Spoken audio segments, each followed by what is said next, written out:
Zo, nou daar zijn wij in ieder geval. Welkom allemaal.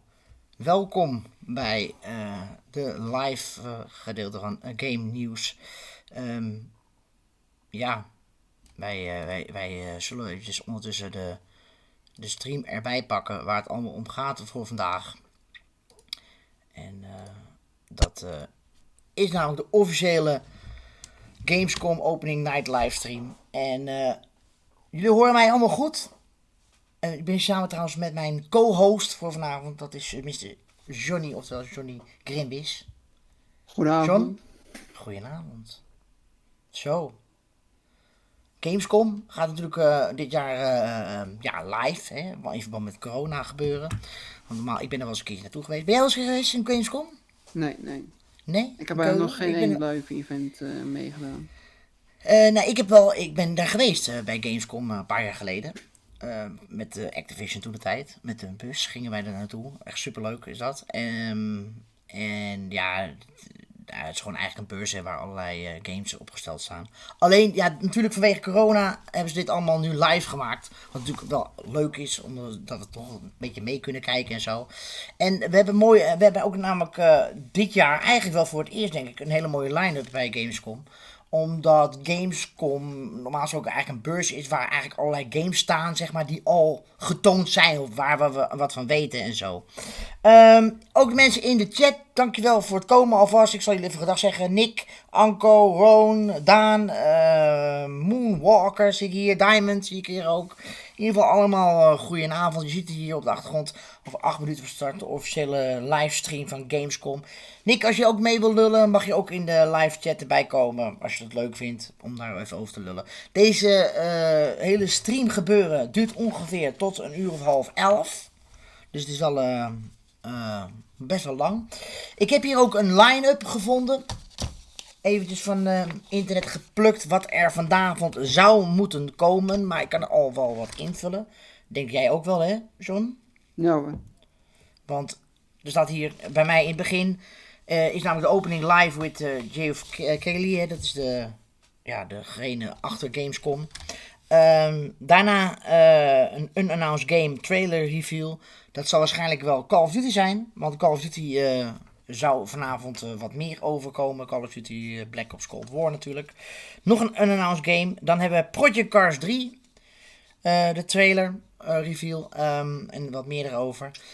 Die heb ik toevallig ook binnengekregen vandaag. Ik mocht me eigenlijk al uploaden. Maar ik ga morgenavond streamen. Dan weet jullie dat. Project Cars 3. Die heb ik binnengekregen. En de game Observer System Redux. Ook dan. Nog een unannounced game. Dat is de volgorde. Retro Machina, denk ik, dat je het uitspreekt. Machina, maar... Wil jij de volgende lijst doen? Heb je de lijst bij je, John? Ik heb de lijst bij me. Ja? Dus mag jij, wat staat 1:30 p.m. Pacific Time? Dat is dus 8:30 ongeveer. Ja, er staat... gaan ze de gameplay van Godfall gaan ze laten zien. Ja, Godfall, ja. Ik zou niet weten wat het zou moeten zijn. Die game ken je niet? Ja, die trailer is natuurlijk buitengekomen. Ten tijde van de PlayStation 5 review. Tenminste, de PlayStation 5, hoe heet ik, State of Play was dat. Daar is toen de eerste keer gameplay getoond van Godfall. Dat is een game die echt daarvoor ontwikkeld wordt. Dus daar verwacht ik ook wel heel wat van. Mag je verder gaan, jongen? Ja, en daarna komt Captain Tsubasa, Rise of the New Champion. Komt de trailer. Yep. Dan komt er weer een unannounced game. Dus dat is weer iets onverwachts. Dan komt Solasta, Crown of the Magister. Dat is ook een trailer. Dan kan je weten wat het... Ja. En dan hebben we Everspace 2 komt de trailer. En gameplay ervan. En gameplay, ja. Ik moet je wel eerlijk zeggen dat dit verder een beetje onbekende namen zijn tot nu toe. Al ken ik dus wel Project Cars en Godfall.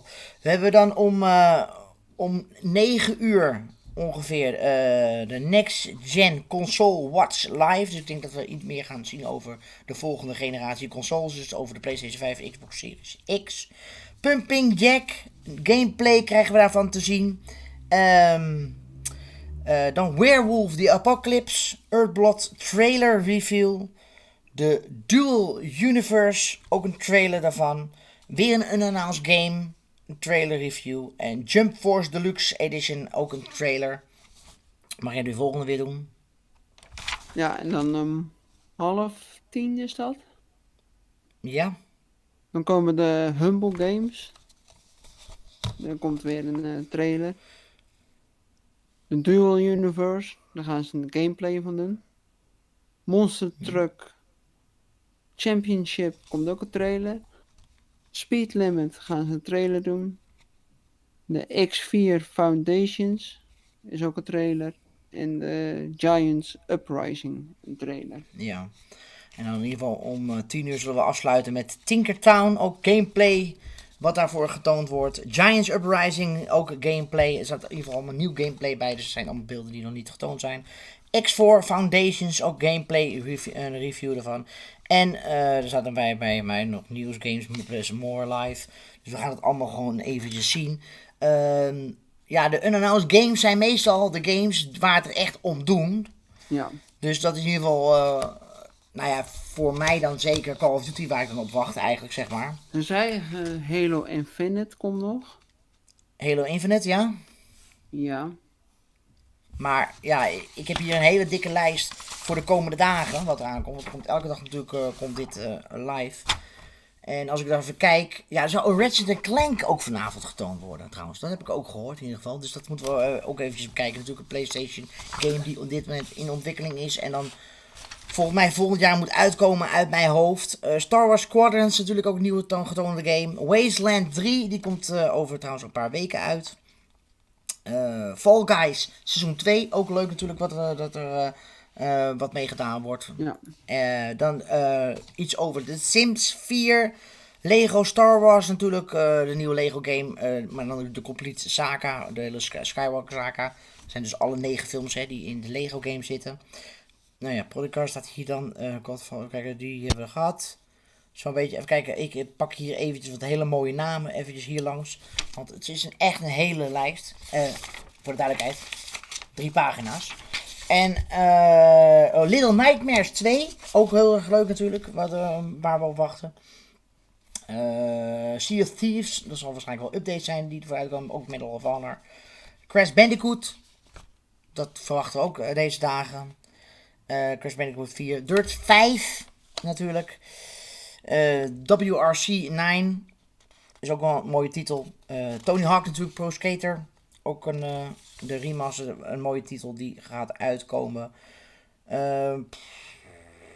Sherlock Holmes is een hele leuke nieuw announced game. Wat ik al zag. Even kijken. Ik pak even de betere titels erbij. Want er zijn natuurlijk heel veel titels waarvan ik echt niks bijna weet. Ja, wel wat, maar... Ja, je kan niet elke game weten. Dan word ik helemaal gek. Wow. Ik had het geluid. Dat was van de stream zelf. Dat was een beetje raar. Doom Eternal update. De Agent of Carter inderdaad. Dat is de DLC die uitkomt. Verder staan er heel veel games bij. Waarschijnlijk op dit moment voor mij. The Outer Worlds is ook trouwens een bekende titel. Nog onbekend is. Maar dat we ten plekke, als we dat gaan zien, natuurlijk super vet gaat zijn. Wat verwachten de mensen in de chat trouwens? Waar wachten jullie een beetje op? Ik zag wel dat heel veel mensen op de Cold War gameplay wachten. Ja, nou dat leek me ook wel. Maar er zijn ook mensen die, ja, zeg maar, de andere titels wat verwachten. Misschien, wel leuk om te weten.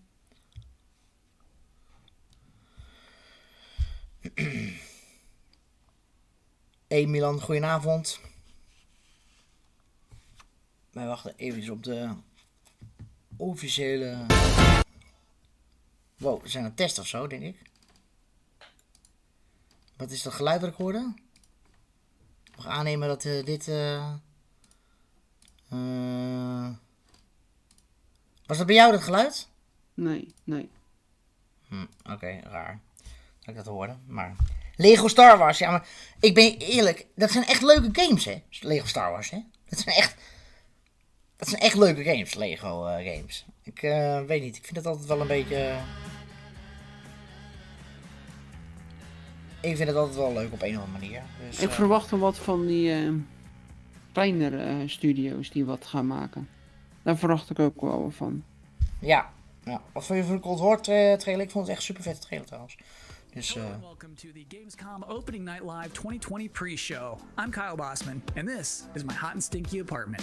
I realize you probably have a lot of questions right now. Oké, ik zal dit eventjes... Not that important. Is this the show? No. Just to be clear, this is the pre-show. This is you and me. Dit is de pre-show inderdaad, want we beginnen dus over een kwartiertje, 16 minuten zo te zien. Voor mij hebben ze het even wat verzet, want het zou eigenlijk de pre-show om 7:30 beginnen. Maar het is uiteindelijk dus 7:15 geworden, dus Is the next 20 minutes just this guy with his headband talking to me about stuff? Maar we zullen waarschijnlijk wat pre-games zien, wat trailertjes.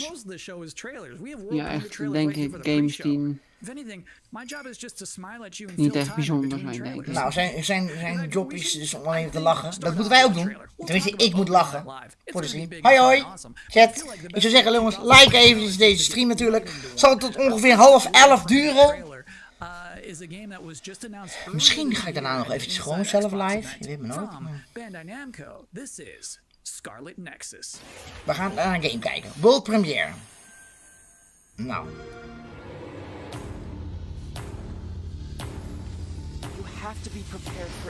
Ik heb ook geen motorrijbewijs, maar het is gewoon een geintje. We gaan...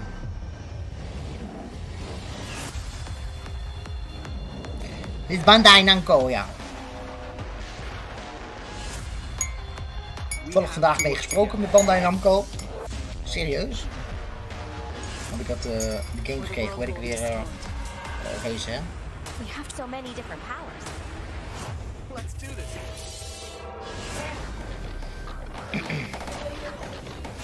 Ja, voor jou wel, hè, Nick, met je hentai.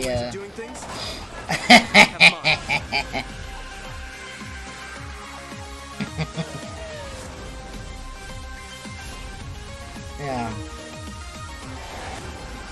Wij kijken ook mee natuurlijk en wij proberen ook wat meer over te vertellen wat we weten ervan, qua ervaring, wat we verwachten ervan natuurlijk.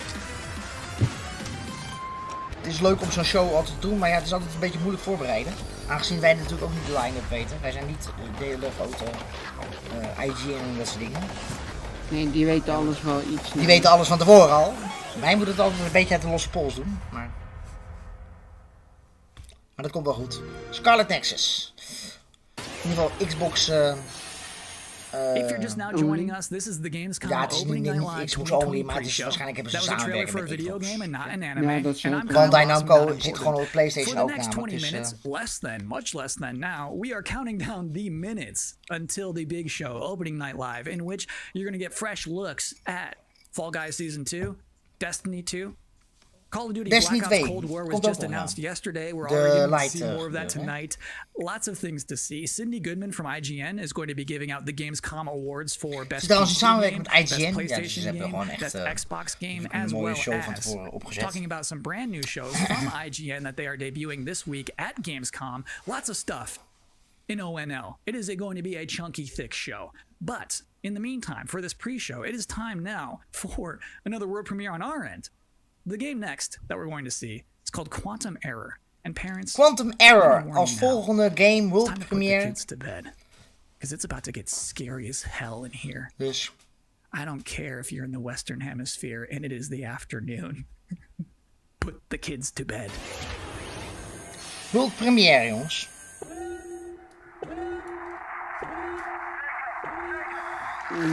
Dus beta gameplay voor de duidelijkheid. Dat staat er eigenlijk letterlijk. Oh, Unreal Engine. Ja. Finally, we did it. That artifact you recovered.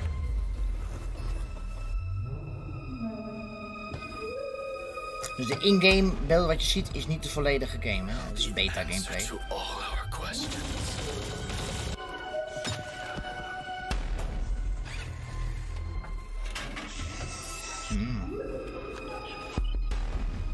We can control them now.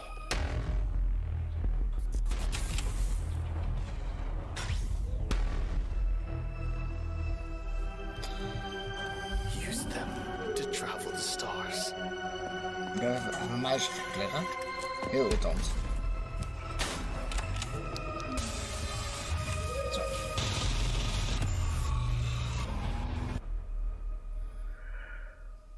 Humanity's reach will be infinite. Hoeveel science fiction games zijn er wel niet, hè? Ja, dat wel. Oh, Quantum Error. Yes. Mijn muis trilt gewoon. What the fuck. Daar komt het door.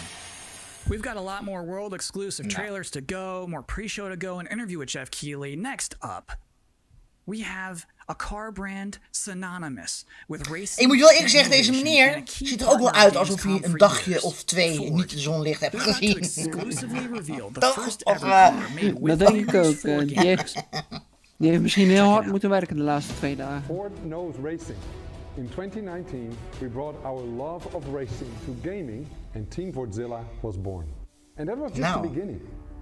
In May, we launched Project P1 to design a car in collaboration with gamers for gaming. This project was a global first and our designers let their imagination go wild. So on to our first global announcement. Please welcome our first ever Fordzilla Project P1 model. Oh, dat geluid wat je hoort trouwens is dus gewoon onderling geluid, jongens. Dat kan ik niet helemaal aan doen. Ik zie trouwens hier dat ik mijn dingetje heb uitgezet. Oh.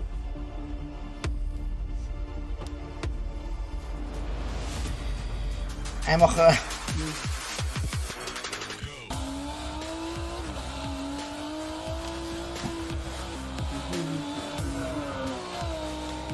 Kijken.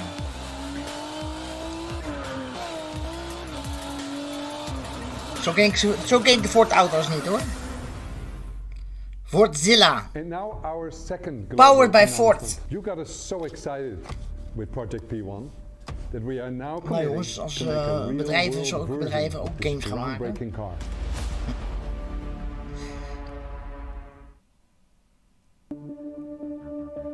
If I didn't have games, I guess I would just be writing a lot more. Geen idee. Ik Video ken games and een writing heleboel are mensen niet. absolutely my two Die favorite ken ik passions, niet. and I just managed to combine them into a job. So I Het feel zal like ongetwijfeld honestly, een I of andere probably would've finished a race-fanaat couple of zijn. books. Het is wel vet trouwens, vet te sturen, vet zitten hè. Zag je het? Cyberpunk hè, was dat van hè? Cyberpunk do 2077. things on the technology. And so if I can't play things, if I wasn't into gaming, yeah, it'll be a lot of TV watching. If there's out there a universe where I'm not a gamer, then I probably would start to game. I think I will try something to put some smile on the face of everyone. I would watch a lot more movies. Ik moet eerlijk zeggen, ik vind het wel leuk gedaan hoor, deze shows in ieder geval. Ik vind het eigenlijk zelfs beter dan die hele beurzen. Beurzen zijn echt, ik moet je eerlijk Welcome zeggen, back to saai. the opening night live Eigenlijk. pre-show. This Yeah. is only the Oh, dat was second van, year of ONL existing, but I think it is safe to say that this year's will be Al die mensen kwamen van één unconventional. kanaal So vandaan. to tell us what to expect from the show Dat this heette year, Piet please welcome Jeff Keighley. We are now joined Die hebben by 2,5 Jeff miljoen. Keighley, Daar hebben we hem hoor, de host big boss. and executive producer of Opening Night Live. How you doing, Ja, Jeff? ja. I'm doing great, Kyle. How are you? I'm doing okay. So, back in April, Gamescom said we're going digital this year. When did you start thinking about ONL and how that's going to look? Well, we knew last year we were going to do another ONL this year because it was a big success. But yeah, we had no idea what format it was going to take. Normally we are in Zo, wat Cologne. beweegt hij zijn kaak. This year we're doing it from Ja, Los ja. Angeles. But actually, Sorry, dat valt me even Gamescom op. hè. came to me and said we definitely want to do ONL. It's a digital event for the whole world. So even if we don't have something physically in Germany, we still want to do this show with you. And I said I was doing Anime something is with Chinees, Game Fest, and Japans, maybe we can hè? bring all these Anime. things together to create this grand finale for the show. And all summer I was really hoping to do a show that was a little bit bigger than I've been, broadcasting from home here for many months. And I wanted to do something with kind of a set and a little bit of spectacle to it, and bring the whole industry together. And that's what we're going to do. So is it going to be just as long as a regular show?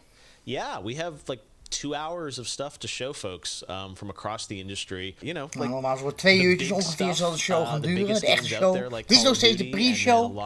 Officiële show begint dus om Of course, we're going to have some om amazing 8 next-gen uur. stuff in the show, and Fall Guys Season 2, which has become a thing over the past couple of weeks. So it's really fun to have like the big and the small and the surprises and next-gen all blended Ja, Fall together. Guys, But yeah, it's a natuurlijk. full-blown Want ook show. seizoen 2 binnenkort It's al gonna be just uit. back-to-back trailers. Morgen Or we're gonna trouwens do zal ik dat some weer interviews streamen, and overdag. demos. You Rond een uur will of definitely 3 see trailers. You will see some Denk ik extended tenminste. Ik moet even kijken hoe het gameplay zit met Gamescom. demos Misschien de Gamescom of some ervoor komt, dus titles dan as ga ik het well. eerder There will be a streamen, few maar interviews moet with a even couple of afwachten.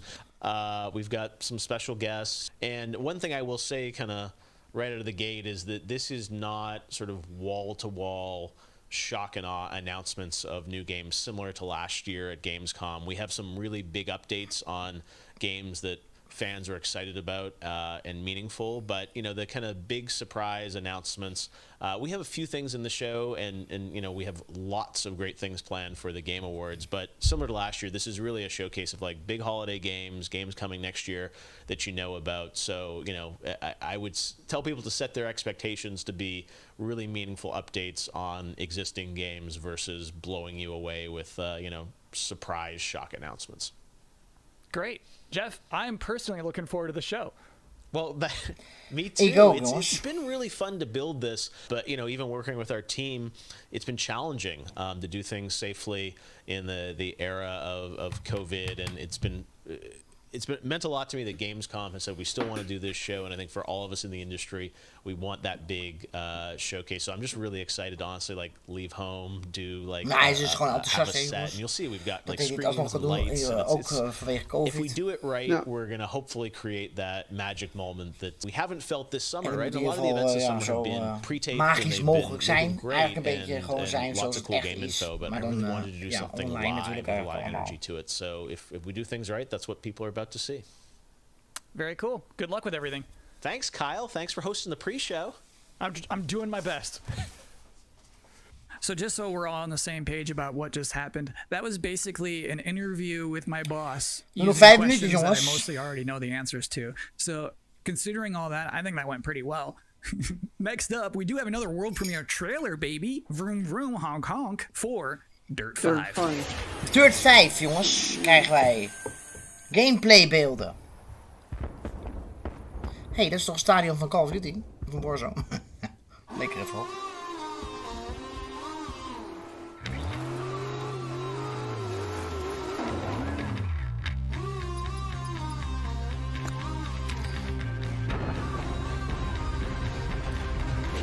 Uitgegeven natuurlijk door Koch Media.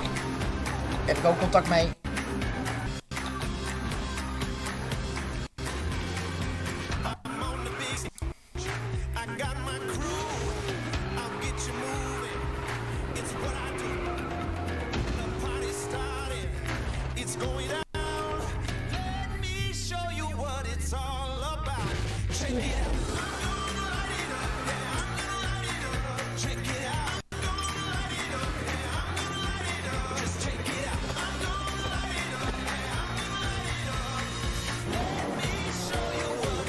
Dirt is gewoon altijd een leuke game.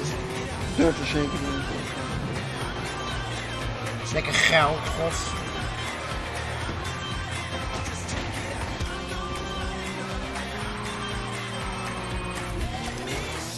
Ja, ik hoop niet dat het alles copyright is, maar het zit wel hierna.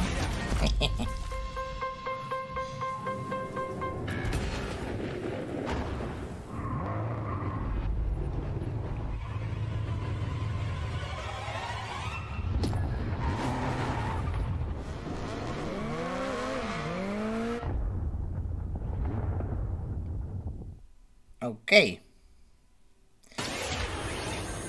Komt uit op elke console. Do you think like a vampire bit a car and sucked out gas? To be continued. It is now time for the part of the pre-show that I've been reading your live comments. I see them right now.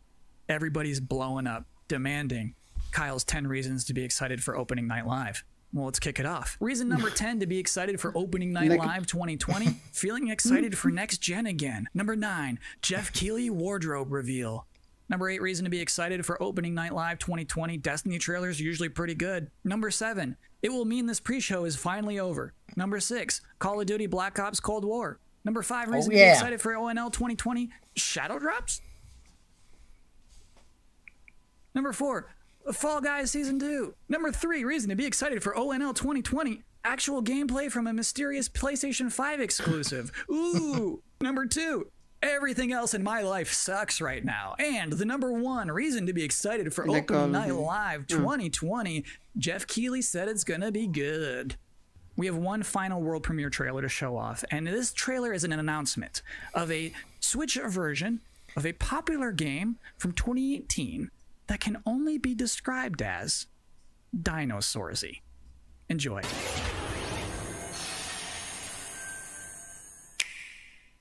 Voor de Nintendo. think that things are going to turn out differently, huh? Jurassic World, denk Well, ik. The ones before you did Ja. too. Zo ziet het er wel uit Because they natuurlijk. believed that they were in control. In Jurassic World kun je dus letterlijk je Jurassic Park maken. Je kan ook dan Humanity is desperate dus alle dinosauriërs die in de game zitten, zo'n 60 stuks of zo kun je gebruiken. Dus. But we never really possess it. En dit is ook lekker copyright muziek, ja, toch, ja, zeg het, copyright muziek, yeah. Tenacious and stubborn. Nee joh. Maar ja. Life will not be contained. Wat? Nee joh. And what Dat makes lijkt us me- such unique creatures is knowing the power of what we're up against and still believing that we can win.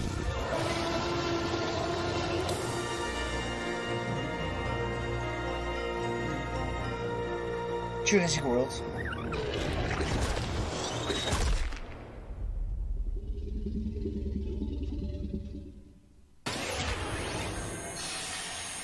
That's it. That's all we have for you in this very pre-show. Please be excited for the actual opening night live, in which you'll see some Destiny 2, you'll see Fall Guys Season 2, you'll see Black Ops Cold War, that mysterious PlayStation 5 demo, some things we've probably never heard of before. I think it's going to be a very good show. I'm personally excited about it. Me. I should thank you actually for putting up with my nonsense for the Daar ben ik last wel 20 hype voor, minutes. moet ik It is zeggen. Ratchet Clank is echt appreciated, wel mijn but serie. seriously, enjoy the Ik show. heb een poster, ja, ik heb nog een poster hier achter hangen van Ratchet Clank van de film. So what's the plan? Time to take control of our world. When we feel out of Lek die place, zien is gewoon algemene lek bij hun. and divided. There are always repercussions. Do we have what it takes? All right, I'm going in. To be heroes? What we're doing here could change things forever. Tonight, Halo? we bring Zag ik the even? world Ja, ik zag together. Halo. You're with us now. We Zo zie je of celebrate die who we zelf Gears are of War, It's humanity's chance to repent. and what we Ghost of are. Tsushima, I'm with you every step of the way. The Dirt future nog of een keer. gaming. Welcome to Gamescom, opening night live. en dan gaan we eindelijk beginnen, jongens. Hello, everyone. I'm Jeff Keighley, and welcome to Gamescom Opening Night Live 2020. Now, this year, Gamescom is, of course, a little different than normal, and I hope all of you and your families are safe and healthy at home. In 2020, games have comforted and connected us more than ever. And with the launch of PlayStation 5 and Xbox Series X later this year, games are only going to get better. Well, all summer, I was hopeful we could get to this very moment, a big live showcase filled with more than 35 games to kick off Gamescom 2020. Tonight, you'll get a first look at Fall Guys Season 2 and an extended gameplay demo of Ratchet & Clank Rift Apart for PlayStation 5. Plus, we might have a couple surprises along the way, too. But before we start, I want to acknowledge and thank all the game developers, marketers, and publishers who have worked under challenging circumstances to keep us entertained. This show is nothing without them or my production team, and doing a show at this scale safely is not easy, especially when all of you at home have some pretty insane expectations. I hope tonight reminds you why you love to play games. And with that, we're going to move on to our first game with a game that was just announced yesterday. Call of Duty Black Ops Cold War. Nou, daar gaan we, jongens. We krijgen meteen bingo. Dan Von Drack from Raven to Maar tell us about the gaat ook heel game veel and give kijkers you kosten. an exclusive Daarna. sneak peek. Dan, how you doing? Good, Jeff. Thanks for having me here. This has been a dream project for us to work on from nearly the beginning of development. We knew Black Ops Cold War was going to be a direct sequel to Black Ops 1, and we loved the idea of returning to the pillars built the Black Ops franchise: deniable operations, conspiracy grounded in history, and that shadowy world of paranoia. And we get to mix all those together, drop the player into the 1980s at the height of the Cold War, and it's really something that we know would feel relevant to today and also uniquely Black Ops. Well, you start playing with Black Ops, everyone wants to know characters. We saw yesterday in the reveal trailers, some familiar faces. So, Woods, Mason, break it down. How does this fit into the Black Ops canon? You said it's a direct sequel, so are we going to see a lot of familiar faces? Yeah, part of the fun in making this game was bringing back the iconic characters like Woods and Hudson and Mason and seeing how all those personalities mix with some of the new characters. So the campaign takes place in 1981, and we love that we've been able to have so many connections to the original Black Ops and really be that direct sequel to the game. Now, one thing that I'm really excited about this is you're pushing the storytelling in kind of a new direction with some branches and some options about how you play through the campaign. Can you maybe walk us through your thinking there? Yeah, one of the driving forces from early in development was to say, let's take this Black Ops thrill ride and infuse it with some player choice and some player freedom. Anything we can do to give the player a little more ownership over their experience. So that starts with allowing the player to create their own character for the Cold War campaign. They can name them and pick a military background and really pretend they are that Black Ops soldier that they want to be. From there, we wanted to take some of our missions and infuse optional objectives, multiple paths, and some player choice moments inside some of those missions. And it was fun to find that balance between the hard driving Call of Duty action and these more non-linear experiences inside some of the missions. So with choice comes the player wanting to feel that impact. So some of those choices earlier in the game and some towards the end will actually shape the ending of the narrative of the campaign. All right, so multiple endings to this game. Ja, en het verhaal heeft dus al een einde elke keer. Dat is wel echt leuk dat dat komt. Has always been willing to take risks, and we all know they did some of this in Black Ops 2. And with our story and with these features, we loved playing homage to those early Black Ops games. Oh, yeah, I remember the numbers. All right. Well, Dan, we are excited to see more of it. I know multiplayer reveal is coming in September, but since you got a Switch there, maybe you could flip the switch on something exclusive for us. What are you going to see? Yeah, absolutely. This is really exciting because this will be the first time we've done this outside the walls of the development studio. This is a scene from earlier in the game, and it's a critical point that really shows the narrative of the world, shows this threat that our heroes are going to be battling. So let's take a look. Nou, daar gaan we, jongens. Gameplay van Call of Duty Black Ops Cold War. 1943. Detailed information from the Manhattan Project was stolen from Los Alamos by the Russian spy known as Perseus. 1968, the Vietnam War. Viet Cong soldiers orchestrated by Perseus attempted to steal an American-made nuclear bomb from a U.S. firebase. 5 days ago, while on a mission, we acquired intel that Perseus is in play again and planning an attack on the West. Perseus. The CIA's analysts consider him to be the single largest threat to the free world. Mr. Hudson, we're all aware of Perseus. We're also aware he's more myth than fact. I mean, personally, I think he's nothing more than the Russian boogeyman. General Haig, allow me to introduce the man best suited to respond to that. CIA clandestine special officer Russell Adler. He's one of the few people who even come close to capturing Perseus. Mr. Adler, why should we take this Perseus threat seriously? You don't have to, sir. Yeah, then a lot of innocent people are gonna die. Why do you say that? Sir, every time Perseus has come into play, it's shifted the balance of the Cold War. After 13 years of silence, if he's active, something big is gonna happen. Something that will affect the free world. Nou, moet ik zeggen dat het grafisch al een stuk beter uitziet dan de vorige Black Ops. Ja, maar er komt een andere engine draait, hè? Eindelijk. Mr. President. Sir. Mr. President. Mr. President, this is Jason Hudson and Russell Adler. I know their names. Who do you think approved their last mission? Is the threat real? Yes, sir, we believe it is. Can you stop Perseus? We can, sir. I've already submitted the requisition for my team. Sir, their requests are highly irregular. Most likely illegal if the press gets a hold. What the hell are you talking about? Do you know who we are? Every mission we go on is illegal. Sergeant Woods, plausible deniability is the backbone of our work. Al, we're talking about preventing an attack on the free men and women of the world. Give Mr. Adler whatever he wants. Gentlemen, you've been given an important task, protecting our very way of life from a great evil. There is no higher duty there is no higher honor. And while few people will know of your struggles, rest assured, the entire free world will benefit. I know you won't fail us.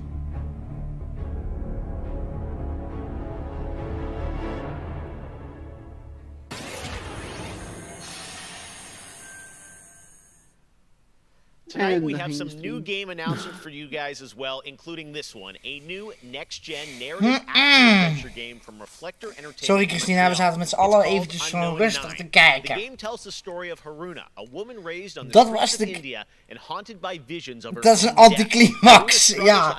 Hadden we iets meer verwacht? Ja. Maar het is singleplayer, hè? We hebben eigenlijk wel gezien gewoon hoe het eruit ziet, toch? Het valt me niet tegen in ieder geval, dus... Nou, meteen naar de volgende game, jongens.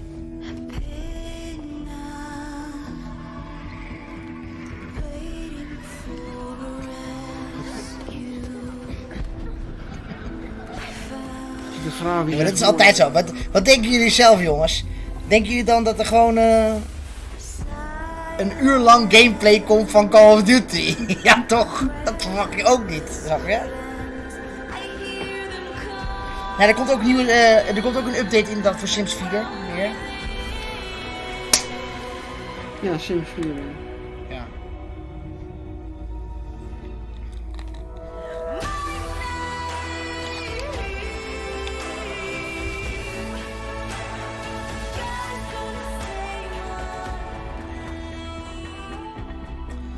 Unknown 9 Awakening. Zag er heel vet uit. Het ziet er wel vet uit, ja, inderdaad. Het staat in ieder geval niet op mijn lijst deze, dus het zal waarschijnlijk wel een unannounced game zijn. Ik denk het wel. Unknown 9.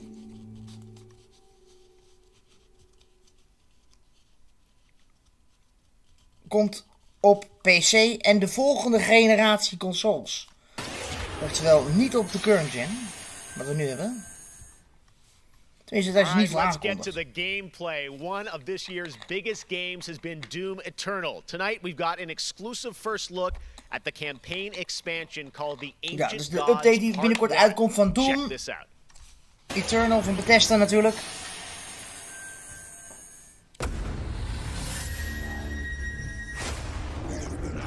For some time now. I knew you were the moment you set foot in the room. Your gifts hold us now.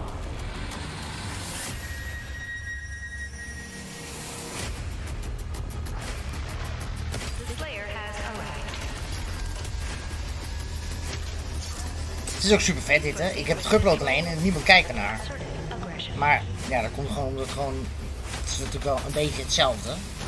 Het is natuurlijk alleen rachen, maar dat is echt deze game natuurlijk gewoon.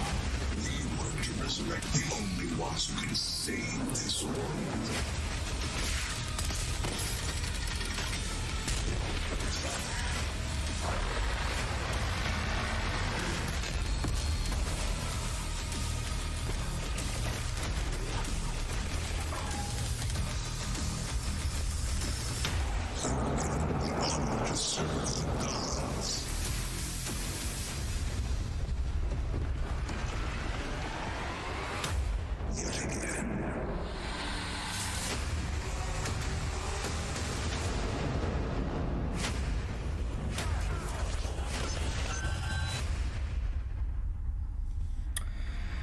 Oktober gaat de DLC uitkomen. Ik heb nog nooit echt Doom uitgespeeld. Ik denk dat het een beetje hetzelfde verhaal is. 2020 marks the 25th anniversary of a Het is gewoon legendary game BioWare. Tonight, Casey Hudson and the team wanted to give everyone around the world a little taste of what's next. Casey, over to you. Hey Jeff, it's great to see you again. You know, 6 years ago, we were on the stage with you at From the BioWare, 2014 yeah, Game Awards, accepting the Game of the Year for Dragon Age Inquisition. And since then, we've been imagining new ways to use next-generation technology to bring the world and characters of Dragon Age to life. We're still in early production, but we thought it was time to give you the very first look at how BioWare's passionate team of developers are crafting this very special game. Wat première, BioWare. I've been at BioWare for a really long time, so I've got to see it grow up and turn from a company of 35 people to a company of more than 300 people. There's amazing people in the industry. There's amazing stories to be told with other people. I love that character so much. We're very experimental here at BioWare, so we're always coming up with new stuff. We're always trying to improve, innovate, and bring new characters to life for our players and fans to enjoy. The world of Dragon Age really has got it all. It's got frontier stories, it's got mystery, it's got hard-boiled detective stories. And of course, it's all wrapped up in kind of a fantasy setting. Als je het over uitgemolken You really games feel hebt, like is you're the het hero in the Dragon Age world and you're saving people. Ze zijn wel met de ontwikkeling van Sims 5 bezig. Is a wonderful world to play in. I am really Ik hoop een keer dat ze about the online erin future doen. of Dragon Age. Nu begint de game in development. Oftewel, de beelden die je nu ziet zijn niet volledig uiteindelijke beelden. Original architecture, that makes it fun to explore and discover. In the next Dragon Age, you get an opportunity to see new things, new places, and interact with people who lived and grew up in these spaces as well. For the game we're working on now, we want to tell a story. What happens when you don't have power? What happens when the people in charge aren't willing to address the issues?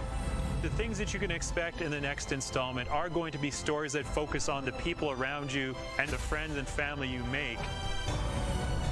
Something that we'll be able to look forward to in Dragon Age is a really close relationship with game characters who really become real for you.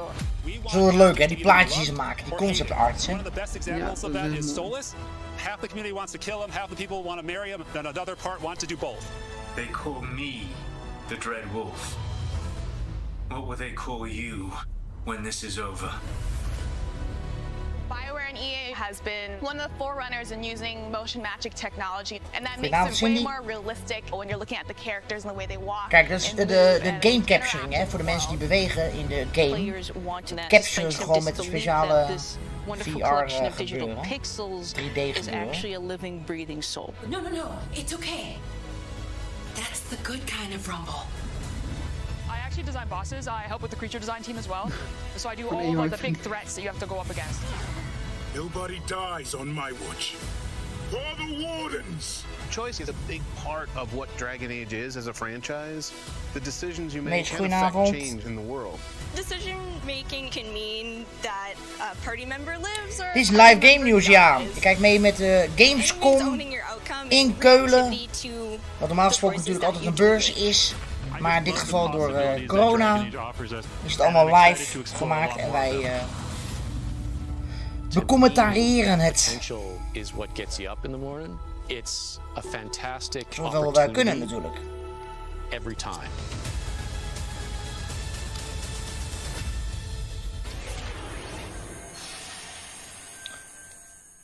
Next up, it's time for something special.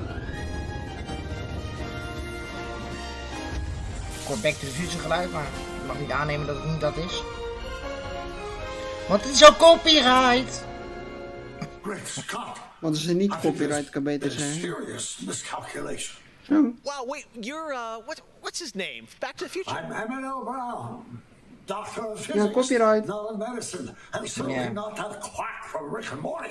En die vent is niet copyright. Jeff, I did come back from the future to this precise moment on August 27, 2020, because it's imperative. Nooit die films gezien?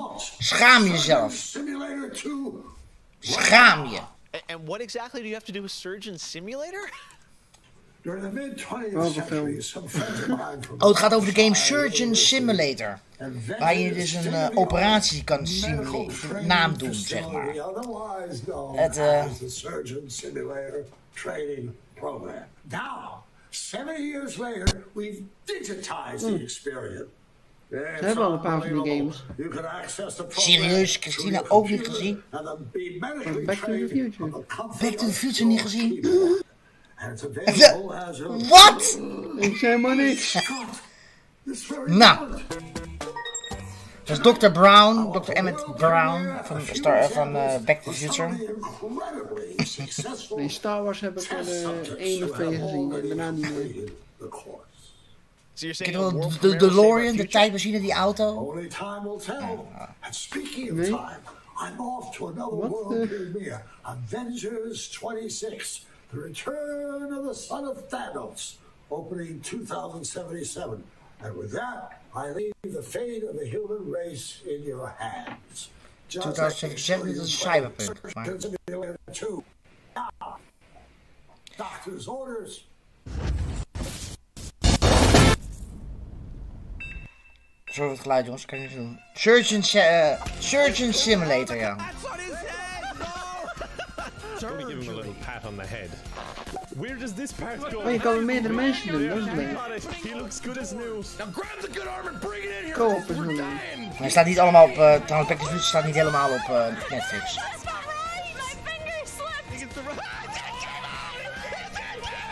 Jesus Christ! Put it back! Oh, He's perfect! We saved him! Surgeon Simulator, ja. Die had ik al eerder aangekondigd in Game News, maar... Doc Brown introducing Jacksepticeye playing Surgeon Simulator, only on opening night live. All right, well, if you thought that crossover was kind of crazy, wait until you get a load of this next game announcement that I don't think anyone probably saw coming. Check this out.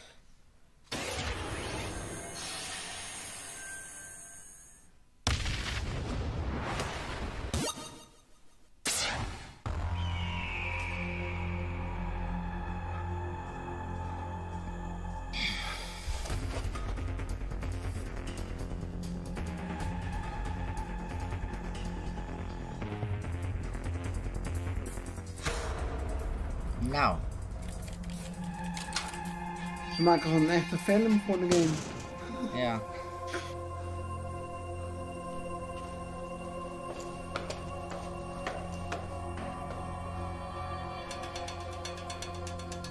Zoveel games komen eruit, hè? Ja, dat is voor de duidelijkheid, jongens. Voor dit weekend. Kijk maar mee.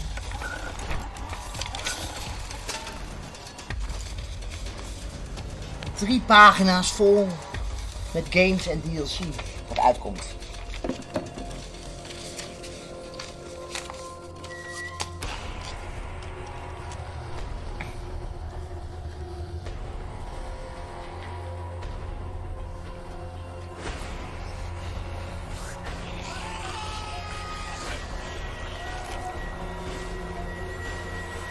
Ja.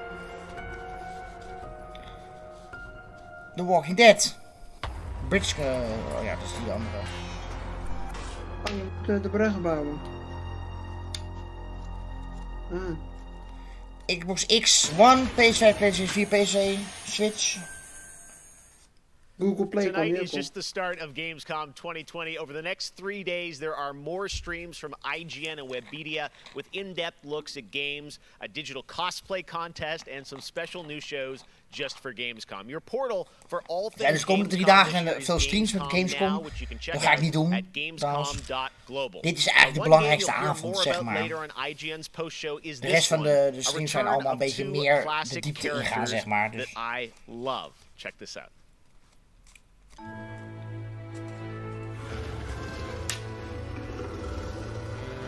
In a world gone strange. Misschien morgen nog dat ik het stream dit, maar daarna is het echt ja, een beetje force stands against the darkness. But even they could use some help. Here, slip on this little beauty. Cindy, als het kan, ga ik het zo even uitleggen, ja, over de nieuwe Nintendo. Oh, hello, miss. Nou, misschien kan ik het wel even uitleggen ondertussen. Het is toch een game dat ik persoonlijk ook niet zo interessant vind. De nieuwe Nintendo Switch die komt volgend jaar uit, inderdaad. Begin volgend jaar, Cindy. Die is in plaats van 920p, wat nu dus The return of Sam is and Max. 4K. All right. Now it's En time to say sneller. hello to my wonderful co-host for ONL from IGN. Please say hello to Sydney Goodman. Thank you, Jeff. What's up, everyone? I'm Sydney Goodman, and I am thrilled to be here. Gamescom is always such a fun event, and throughout the show tonight, I'll be telling you about all the different ways that IGN is involved in this year's festivities. But first, I have an award to announce. The winner of Best Nintendo Switch Game is Little Nightmares 2. Huge congratulations. Like I said, IGN is going to be here for all Gamescom with great shows such as the Gamescom Little Nightmares is Studio, where you superleuk. find me Ik heb and deel my 1 ook. co-hosts for trouwens. all day long games content, interviews, dev talks, and more. Plus, we have Gamescom Awesome Indies, the show with and for indie Iets developers. harder praten, That Sean. premieres Saturday, August 29th at 7 p.m. Central European Time, so be sure to tune in for more announcements and Deze special liefstallige guests. mevrouw. And now, let's Oh, go een back hele to mooie Jeff for mevrouw. our next big world premiere. Ik vind het niet slecht uitzien, nee. Awesome. Thank you so much, Sid. Dat is wel We are so een excited achtje to see waard. what's in the Gamescom studio. Voor de- and also voor de Awesome keuring, hè, Indies, dan, hè? and I'm going to be on the Daily Show tomorrow, so looking forward to Oh, that. yeah. All right, well, on to our next game. In the next World of Warcraft expansion, players will journey beyond the mortal World of world Warcraft Azeroth to a expansion. place where no living soul has set foot before. The Shadowlands, the afterlife of an entire Warcraft universe. The infinite realms of the Shadowlands are watched over by different factions, known as covenants, each holding dominion over a different World of aspect of Warcraft, the daar komt denk ik afterlife. niks Ik ben van. eerlijk, ik heb er niet veel verstand van. Ik denk Live jullie their meer. mortal life, they may end up as part of one of these covenants when they cross over into the Shadowlands. Today, we're excited to give you a closer look at the noble and pure Kyrian covenant from the realm of Bastion, who are charged with carrying the souls of the dead into the beyond. So sit back and get ready for the world premiere of Bastion, the first in Blizzard Entertainment's new 4-part series of animated shorts called Afterlives. Enjoy. Bastion is het van.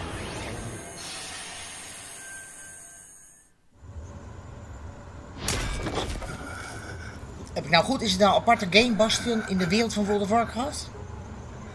Zoiets is het of zo? Nee, dat zou ik echt niet weten. Ik moet je ook zeggen... In World of Warcraft nog gespeeld.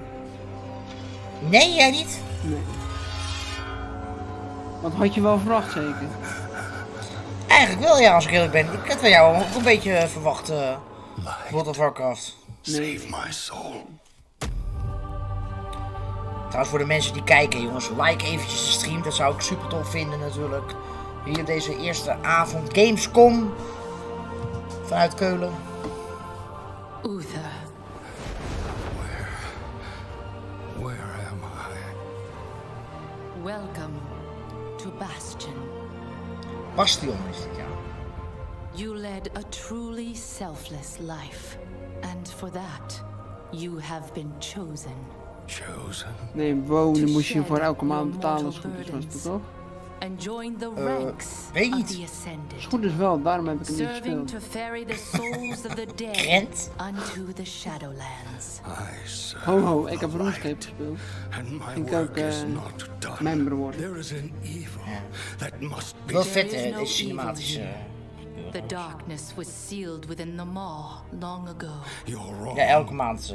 He destroyed my home. 13 euro elke maand. Ja, dat vond ik best wel my veel. people and my king. He must be punished. You are an aspirant now. You must accept your new purpose and purge yourself of this desire for vengeance. What I desire is justice. Devos, why are you training this soul? It is beneath your station as a paragon. Natuurlijk ga ik het nieuwe Assassin's Creed spelen, jongens. Dat lijkt me He logisch, hè? continues to demand retribution for his death. And this concerns you? Many souls take eons to ascend. Yes, but this one seems broken, Thenios. Unlike any soul I have seen. I have begun to wonder whether he was deemed worthy of Bastion. By mistake. Be careful, Devos. I would not let the Archon hear such a thought. In time, he will forget. Trust our ways. Trust the path.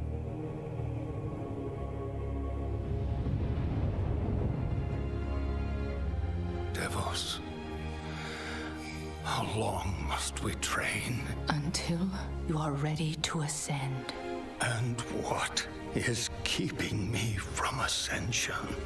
Nothing but the memory of your mortal life.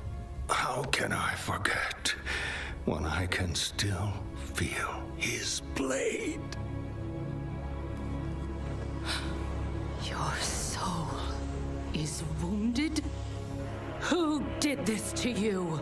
He was my student. He betrayed us all. Show me.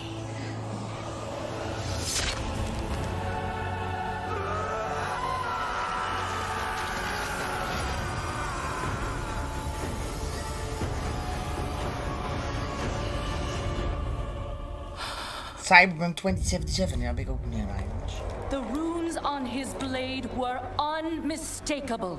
This dark agent runs free on a mortal world with the power of the Maw itself in hand. Our realm is imperiled. Impossible. The Maw is inescapable.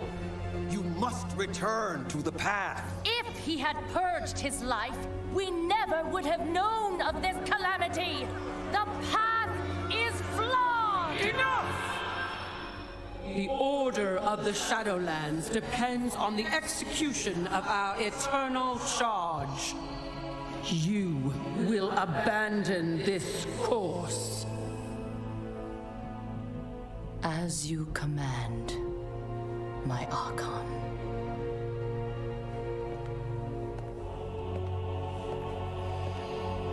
Het is wel trouwens een vette systematisch gebeuren, lang ook.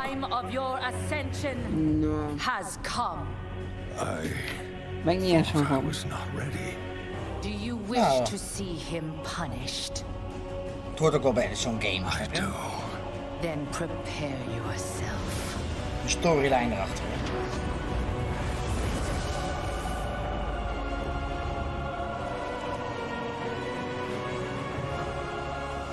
The moment he falls, we will claim him.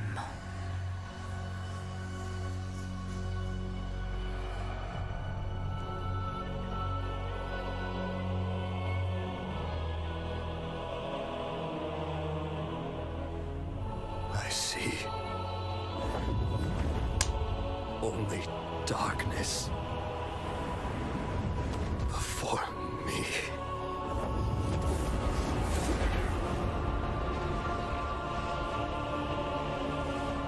Now, cast him into the maw. Return him to the darkness he served. His eternal suffering awaits. He was my Het is echt lang. Ja. Dit verwacht ik ook weer niet. Ze moeten er ergens de tijd mee vullen. ik had het wel een Call of Duty gameplay van gezien, jongen. Dit was nee, eigenlijk wel.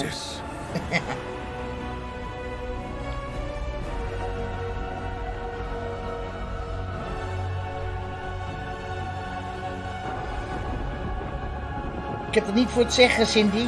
En dit. Maar World of Warcraft. Shadowlands. Nee, dat spreekt me echt niet aan.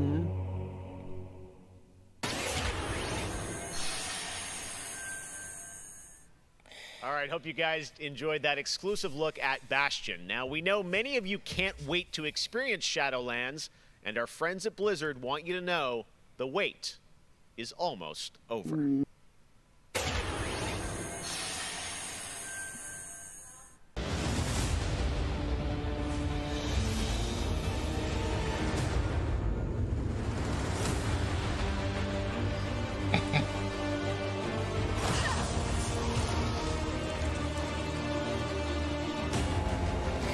Ja, het is natuurlijk heel populair in dit soort dingen.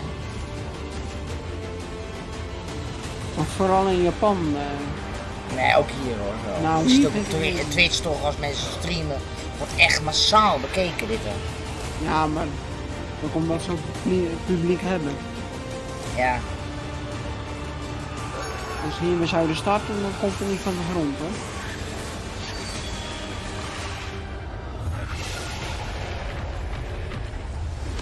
4 keer voor 3, Ewald. Dat is een leuke koop te doen, hoor. 27 oktober, jongens, komt die uit. Voor de mensen die hem willen hebben. October 27th. It is official, and we have so much more opening night live still to go for you. Ratchet & Clank, PlayStation 5, much more. Stay tuned. Oh, PlayStation 5 now krijg ik it's ook nog time wat te for zien, the jongens. announcement of a new universe that is coming to gaming for the first time with a project from a Canadian studio. Check this out. Canadese studio die dit maakt. They have returned. They corrupted, divided, conquered, until finally the gates of the celestial realm were thrown open. Is het Warhammer 40.000 dit is? Remaining hope. The storm Ik denk het wel zo te zien. Dit is Warhammer 40.000 denk ik, jongens. Eigenlijk een beetje hetzelfde game als net, hè? Een beetje een soort van...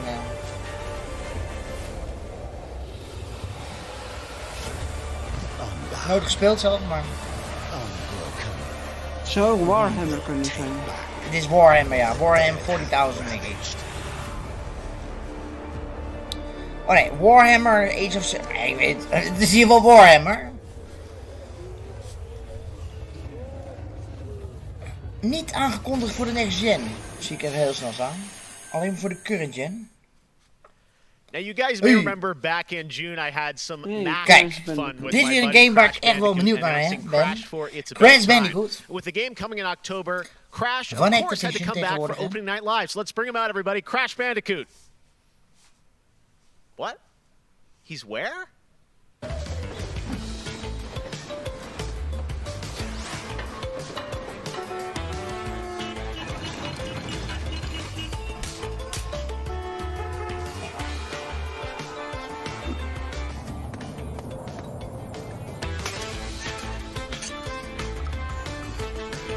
Ja. Dat is de Gamescom trouwens. Dit is de ook Gamescom op, hall. Christiena. Voor de mensen die het willen weten. Ik herken het. Wat? Hij heeft een mondkapje op, hè? Zie Ja. je? Een mondkapje. Nou ja. Ja, maar dat hebben ze goed verzonnen. Ja. Zie je, ja, dit is inderdaad, ik ben er geweest bij Gamescom. Apparently didn't get the memo about Gamescom, but to tell us more about what we just saw, I'm joined by Lou Studdert from Toys for Bob. Lou, what did we see there with Crash and the Gamescom bot? Apparently you saw him wandering around Cologne, but what he was hinting at was kind of our reveal of what we call flashback tapes, which are a brand new style of level that we are announcing here today. Okay, so how do these flashback levels kind of play into the overall Crash 4 narrative? Yeah, so the way that the flashback tape levels work is that they are kind of a peek back in time to the 90s when Neo Cortex was actually testing on Crash and Coco before the events of Crash Bandicoot 1. And they're kind of these devious puzzle rooms that we've made, and they're really hard, and they're really awesome, and they're super creative, and we can't wait to get people's hands on them. Yeah, no, I got to play a demo of this a few weeks ago, and that was a challenge, so I can't imagine how nefarious these are. How are they going to be sort of integrated into the game? Are they optional, like offshoot stuff, or how do you get to them? Sure. So players actually have to collect the flashback tapes in the levels themselves. They're an object that they can pick up, and to actually pick them up, they have to reach them in the level without dying. It's kind of our homage to the death routes from the original trilogy. So players have to reach these objects in the level, pick them up, and then once they get them, they'll get access to these unique levels. So beyond the pure challenge, what other fun? How are these fun for players to kind of experience, and what do they get to do in them?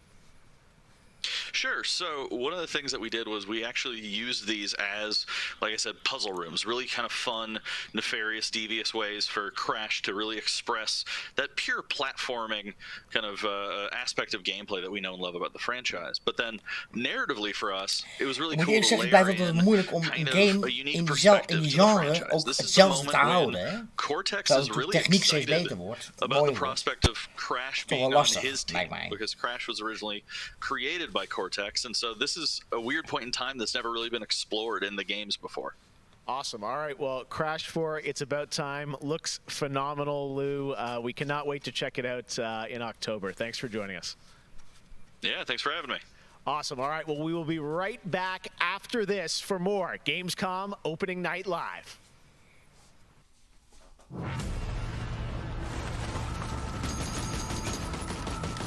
I have become terror. The unseen predator. A rupture that obliterates without warning. Kijk eens. Ik niet, hè? Zoveel games, hè. Ik weet het ook allemaal niet, hoor. En ik weet heel veel games. Iets te veel games, denk ik. But together, this entire planet will fear us. The anomaly alters us, each in our own ways, yet we are drawn down the same road, into the dark heart of creation. Het verhaal heeft wel wat.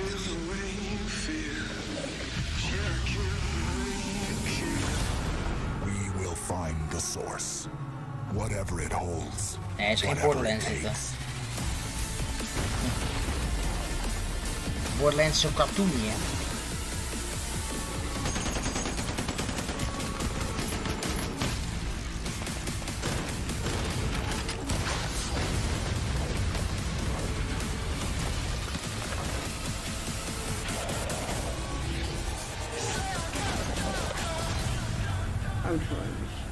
Outriders is dit. Van Square Enix. Kijk eens aan. Ik zal even noteren. Outriders. Krijg je zo'n reclame er doorheen ook? Welcome to the hyperscape. Enter a contender. Yes, ikuzo. Leave as a champion. Dit is gewoon Battle Royale, weet ik weer. Hyperscape. Het is gewoon een Hyperscape.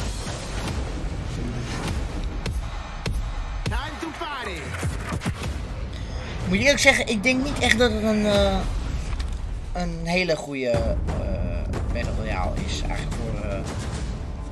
Nee. Misschien nou een beetje de hype daarvan een beetje weg is. De hype is wel een beetje weg. Ja. Dat zag ik op Twitch. Het is alweer een of andere Japanse game. Japans voetbal. Became the champion.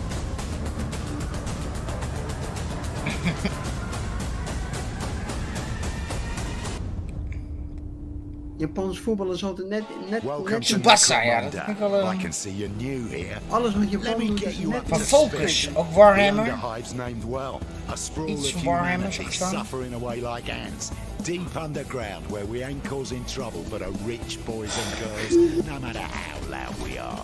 En je weet, ik denk dat alles beter service heeft dan FIFA. Every Orlok says they could shoot the tail off a lashworm and they'd splash your head from 20 paces for saying they couldn't. I don't want to say immortal, but when their armor, blood, skin and will are of iron, it's a potent combo. Why would someone like you want to know about an all-female gang of psychopaths, drug dealers, killers, cloners and... Oh, makes sense. And Escher will cut you up just for the fun of it. Goliaths are big. That's it. Anything smaller than them doesn't deserve to live. And they're just as happy filling you with lead as they are smashing you to pieces with a power maul. Now, mixing that whole pot together in a place like this, you can imagine what happens. Chaos, gang warfare, for wealth, for power, hell, sometimes just for fun. So, think you're ready? Necromunda Under Hive Wars comes to PlayStation 4, Xbox One and PC on September 8th. Van Focus, hè, is dat van. O futuro dos jogos, além de realidades virtuais extremamente dignas e realistas, eu acho que também se encontra em formas mais expressivas e absurdas, quebrando cada vez mais esses paradigmas de formato de videogame que a gente tem e sendo usado mais do que nunca como uma ferramenta de expressão artística. I envision the future of gaming to be quite bright and quite online. The next generation of console will clearly allow AAA and indie developers to build more creative-driven games that I hope will cover more diverse subjects. I want to play all kinds of stories about people and places, both real and imagined. I want comedy games, I want autobiographical games. I really want to see what people can do with the medium. Pro futuro dos games, eu vejo uma evolução, obviamente, gráfica, mas eu vejo ainda mais evolução na inteligência artificial e na maneira com a qual a gente interage com os games, tudo em busca de experiências mais imersivas.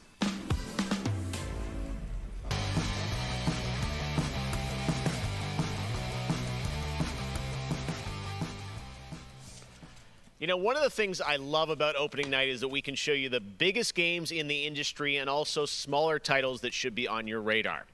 So pay attention to this next game. It comes from a team of 2 in Sweden, Tuxedo Labs. Over the past 3 years, developer Dennis Gustafsson has built his own game engine to realize his vision for a fully destructible game world.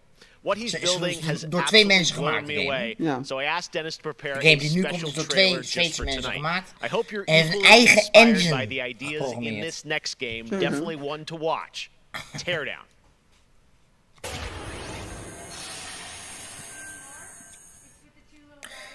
Dus indie games kunnen juist best wel heel leuk naar voren komen, hè? Het zijn soms heel leuke games, ja.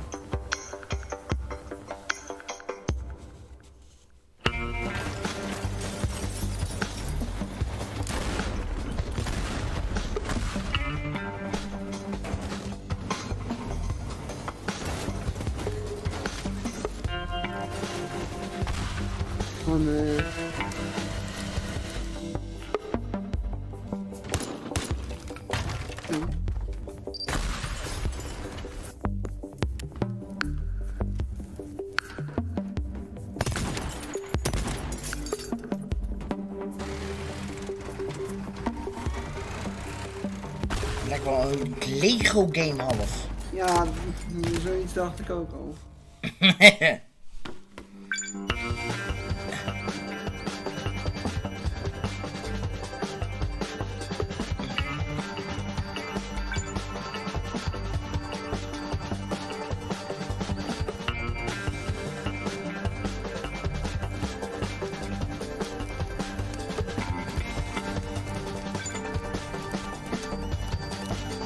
Kijk, het ziet er misschien grafisch niet het beste uit, maar tering veel werk, hè, dit, jongens. Helemaal opgebouwd van niets. Gewoon, hè. Ja, het duurt echt lang, hoor. Teardown, ja, inderdaad. Gewoon slopen. Iets slopen. Last year at Opening Night Live, we announced Little Nightmares 2 to the world. Well, the team at Tarsier Studios hasn't shown anything since. But that changes right now. Little Nightmares 2. Here is a first look at the gameplay of Little Nightmares 2, which is coming next February, with more to come throughout the week at Gamescom, including a live demo on Gamescom Studio tomorrow.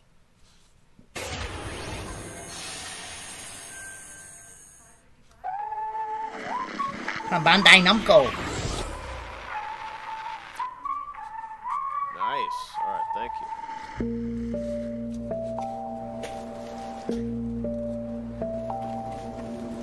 Dit vind ik wel een leuke game, hoor.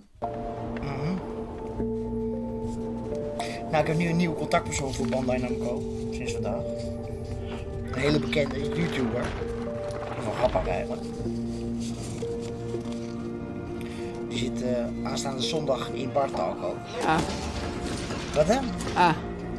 Ja. Toevallig.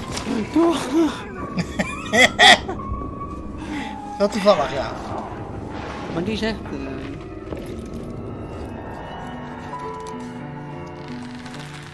Wow. Wel mooi gemaakt, hoor.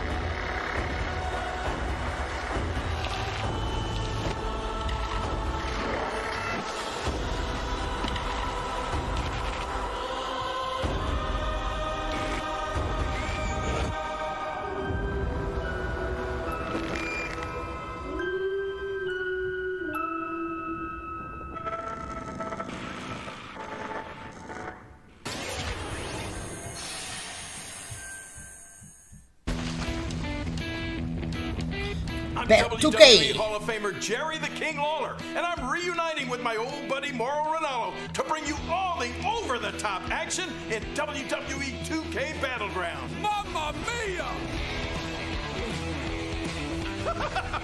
This is great! This arcade-style video game is over-the-top outrageous, with over 70 WWE superstars and legends brawling it out like never before. Oh no, hold on to your toupee, Mauro. Look out below. Dus hebben we Call of Duty al laten zien. Ja. Call of Duty was een van de eerste. Was de eerste. Ja, dat was de eerste. Teach these kids a thing or two. And you know what? Here's a closer look at the insane action. It's a great evening for WWE action. Oh, wow! Take that, Mauro! Man, it's so good to see the Bella Twins at their best. And now, let's keep this party rolling with another matchup. Oh, look out, Mauro! The Undertaker has risen, and Finn Balor is about to be taken for his last ride. Mamma mia, what a move! Finish him! Oh, no! He just hit the snooze button! How do you lose like that? What's the matter with you legends? This is just an example of the pandemonium that you're going to experience when you head to the battlegrounds. 2K21? Het is geen NBA 2K21, maar het is WI... This is the greatest thing I've ever seen. Pre-order WWE 2K Battlegrounds today. Nee, ik zou hem niet, nee. Ja, WWE 2K21, ja. Battlegrounds, ja. Mamma mia! Oh, sorry, Mauro, I know that's your line. Hello again. I have even more awards to announce, so let's get right down to it. The winner of Best Action Adventure Game is Watch Dogs Legion. The city needs a resistance. Watch Dogs Legion, weer beelden jongens, van Ubisoft natuurlijk. Watch Dogs Legion, wat in Londen afspeelt.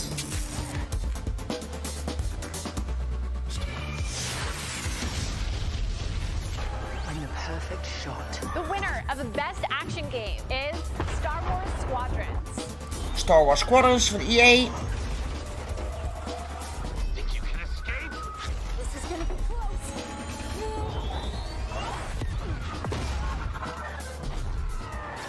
The winner Nee, ik heb hem niet gedM'd, Anti. multiplayer game is Operation Tango. Operation Tango. It takes two to save the world.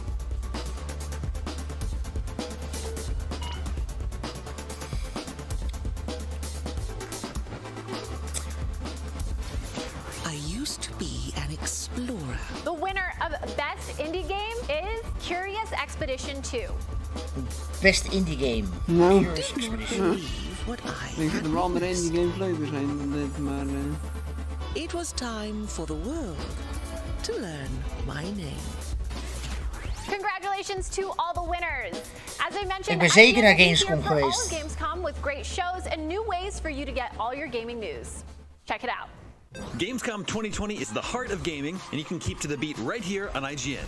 We've turned the single biggest show in gaming into 5. Gamescom Now is your virtual show floor with up-to-the-second live coverage. Gamescom Daily Show, Gamescom's first ever late-night talk show, our Gamescom Awesome Indie Show, the freshest deep cuts in indie gaming, and finally the Gamescom Best of Show, including the Gamescom Award. Gamescom 2020 is available on IGN and wherever you stream Gamescom Now. And now it is time to talk about that Best Action Game winner, Star Wars Squadrons. This is a new immersive space combat game. De nieuwe Star Wars Squadrons natuurlijk, dat is een vliegame, hè. Dat is alleen maar We've missed those. In Squadrons, you'll suit up and fly for both the New Maar Republic met and je the X-Wing Galactic kan Empire spelen across onder andere. intense 5v5 multiplayer battles, Black Ops as well as is al all new authentic single-player Voor nu stories 5 set tegen after 5 the events of multiplayer Star Wars Episode battles heb je. 6, Return of the Jedi. Today, we'll get a glimpse at what Squadron's story has to offer by taking a brief look at one of the single-player missions featuring some light narration by the Motive team. Let's check it out.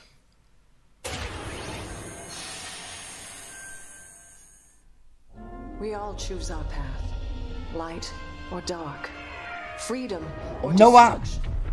Tijn legt het wel van uit, als ben ik de hele tijd bezig mee. Ik hou me nu eventjes hier bezig mee. And douse the fires of rebellion. But the heroic pilots of the Rebel Alliance have chosen to keep fighting, to show the Empire that we are not afraid. It was their bravery that ended Palpatine's reign and brought about our new republic. However, the Empire lives on, shattered though it may be. As I speak, Imperial forces are edging toward the Bormia sector, hoping to end our new republic before we find our footing. As their empire collapses, they try to tighten their grip. But the galaxy is changing, and you can be a part of it. With the help of brave and daring pilots, this war can end. Make a choice. Fly with the new republic. Change our galaxy for the better. Hi, I'm Suzanne Hunka, narrative producer on Star Wars Squadrons. Our single-player story is one of daring pilots and deep-seated rivalries. Take Titan Squadron. Ze hebben wel singleplayer ook. And eliminate it. Okay. Gladly, Admiral Sloane. Over the course of the story, you'll fly as two pilots on opposite sides of the war. And, like all modes in Star Wars Squadrons, you'll have the option to experience every mission fully immersed in VR. Wedge Antilles, Rogue Squadron. I hear you're the reason I was able to finally get a comm through. Today, we're giving you a glimpse of an early Imperial mission behind enemy lines. One of our spies, Agent Thorne, has discovered vital intelligence on Project Starhawk. Your mission is to extract her from an orbital outpost above Hosnian Prime. Behind enemy lines, you'll have to eliminate perimeter defenses. The outpost is defenseless. When you've secured the area, you will escort the Gladius to the outpost, and our extraction team will acquire Agent Thorne. Once Thorne is secure, reach your Gozanti cruisers and return to the Overseer. Cover our escape and escort us to the jump point. Ik hoop wel dat de echte game wat mooier uitziet. Ik vind het nog niet echt grafisch. Jij, zo? Nee, het ziet er grafisch niet... Het ziet een beetje houterig uit, zeg maar. Nee. No time to celebrate. Move on.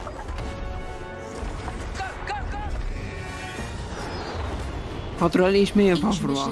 Er zitten beelden bij dat ik denk van nou, zo'n mooie game. De andere beelden denk ik nou, kijk, dit soort dingen zijn mooi. Maar dan... Debrief with your squadmates between missions. You're our new wingmate. Customize and master all 8 starfighters and join the galaxy's finest. Dit is dan weer nou. And ready to go. Het is een beetje... From bombing runs at the Nadiri dockyards to setting a trap in the Xavian abyss. The story of these rival squadrons will push the war to the brink and define the galaxy for years to come. I look forward to seeing you in combat October 2nd.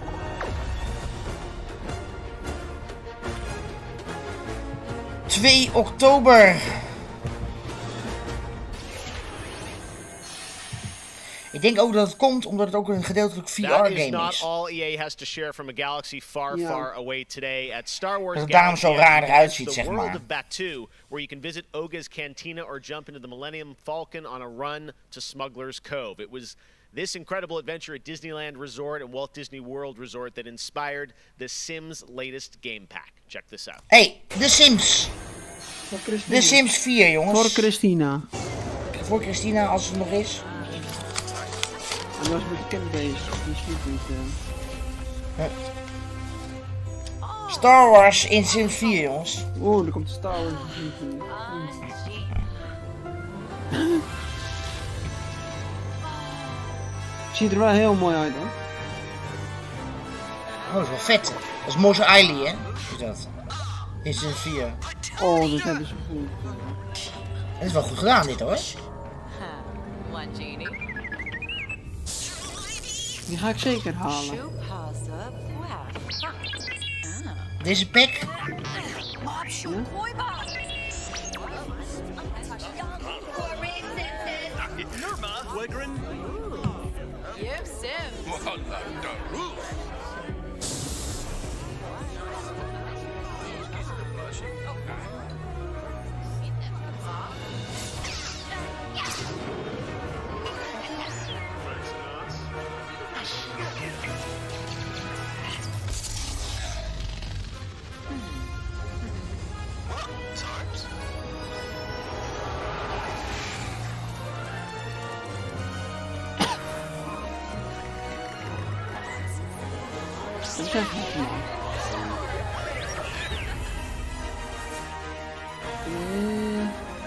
8 september.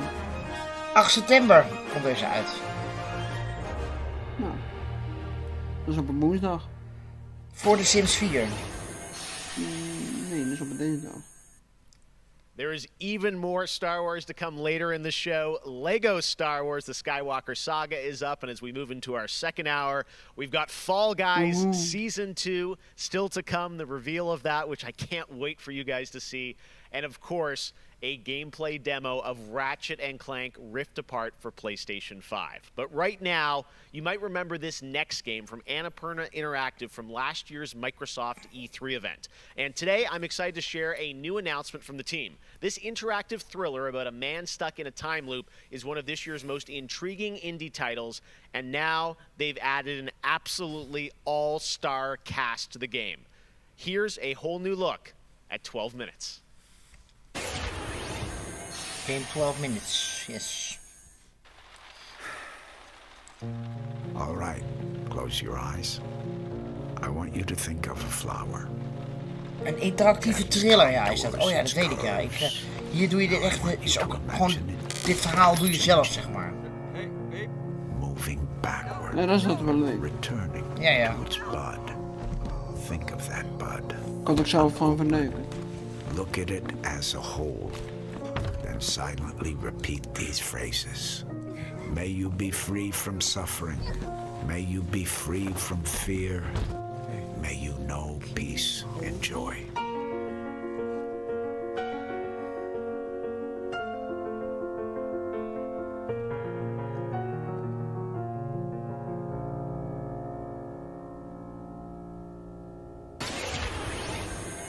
Xbox game. That's going to be a really special indie game. So glad to announce that here on the show. Now, last year at the Game Awards, we announced Godfall, a new looter shooter coming to PlayStation 5 and PC from Counterplay. Tonight, we've got a quick sneak peek of one of the new Valor plates with more footage coming as part of Gamescom 2020. Check this out. Ik ben Godfall. Grote titel is dit.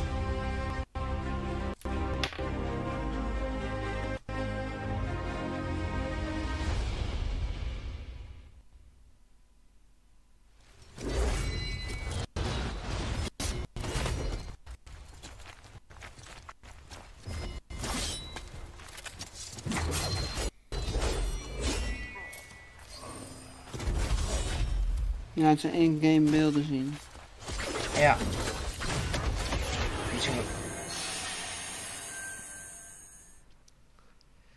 We have much more ONL to come. Exclusive Serieus, is dat alles? Star Wars, the Skywalker Saga. Lego Star Wars komt zo aan, jongens. Oh, ik Grimmy. Wait until you see what the Mediatonic in ieder guys geval, are up to, and ja. so much more. But first, welkom I'm bij de sure you stream. saw that earlier Jamie, this het was week, ook welkom Heart bij of de stream. Deimos, Warframe's newest expansion was 30.1 released on heb ik niet, PC, oké. Xbox, and PS4, and today it's also on Switch, all platforms. Here's a look at the Heart of Deimos. Expand, explore, tear the veil asunder, subvert new territory to our sovereign will. But that was what it wanted too. It raged unchecked through metal. Dit duurt ongeveer tot een uur of tussen 10 en half 11. Life. We are infested with it.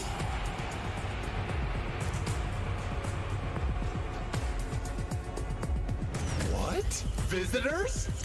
Now, the gateway is failing. The jaws close. Dat is dit op Mars af of zo? The final heartbeat approaches.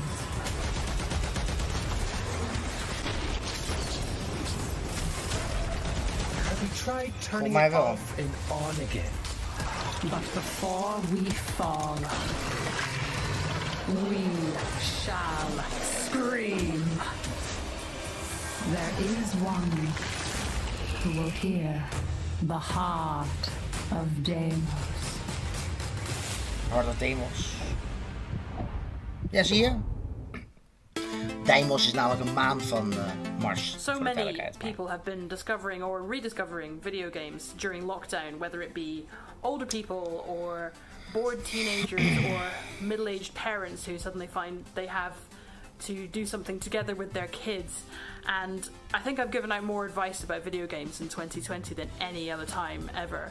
And as a result, it's more important than ever that we keep making different, interesting things for folk to play. Zag wel leuk uit, ja, pela qual a gente está passando tem sido período difícil a todos. Então, nesse momento, eu acho que a gente precisa lembrar de mostrar mais empatia, demonstrar mais amor, mais carinho e saber que a gente vai sair dessa juntos.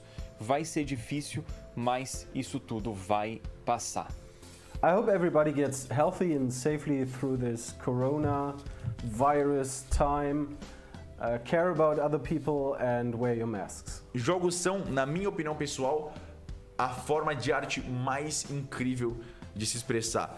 Eles englobam tudo: música, arte, escrita, e você tem a chance de controlar e vivenciar essas experiências você mesmo.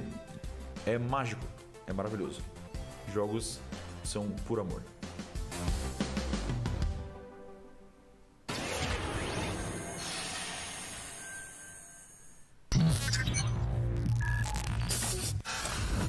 Nou.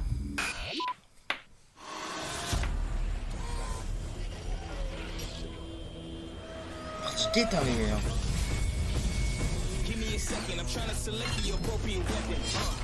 What the fuck? When I was a kid, my grandmama told me I can't go to heaven, so I stopped praying and asking for blessings and started preparing for my Armageddon. Got nothing to lose, I'm all in. Walking the edge, don't fall in. Enough of the lies, don't apologize. I don't understand, are you foreign? This is the place, this is the site. Grab all your people and log in. I'm waiting, don't care how long it's gonna take. Watching and waiting for that first mistake. Don't come up missing, just checking the list. I'm always aware of your current position. I just hold on to the perfect conditions. Coming alive. Heat of the night. Now is the time.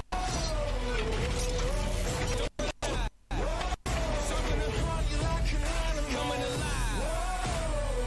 Echt niet. Ik heb wel of het gehoord, maar...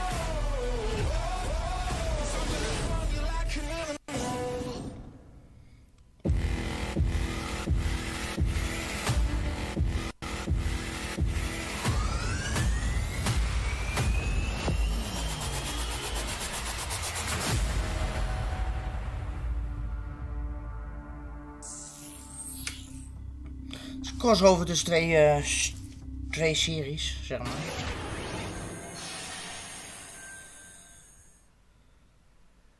All right, guys, we're back officially into hour 2. We've got an hour more of great stuff to show you. Destiny 2 Beyond Light. Stasis, you're going to see a brand new look at that. Fall Guys Season 2 and Ratchet & Clank for PlayStation 5. And we krijgen nou dus Destiny 2 zometeen, Fall Guys Season 2. And it just is the start of Gamescom 2020.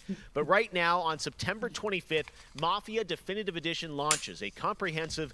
Mafia Definitive Edition, ofwel remake van Mafia 1. Of the next trailer called A Life of Reward Too Big to Ignore, which deals with Tommy's induction in the Salieri crime family. Check this out.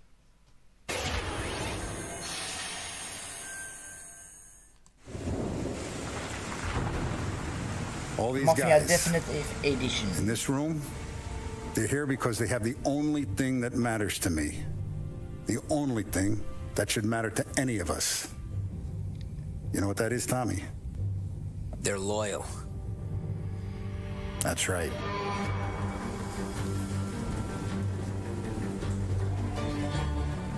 One day you're busting your back, doing an honest day's work in a city that's been trying to scrape you off its heels since the day you stepped off the boat. And the next you're stuffing your pockets full of Salieri's dirty money. Go get him, Tommy! Teach these boys a lesson. Break every bone in their bodies.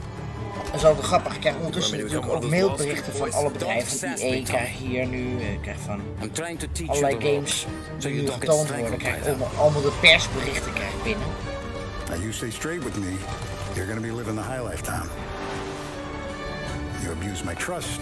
Don Salieri. You won't ever need to worry about me. Okay then. Welcome to the family. Mafia Definitive Edition. Ik denk dat wel een game is ook voor mij om te spelen. Next, we're going to introduce you to a turn-based multiplayer strategy FPS from a team in Montreal, Canada. Lemnis Gate is coming in early 2021 and has a unique mechanic built around a 25-second time loop. Check this out.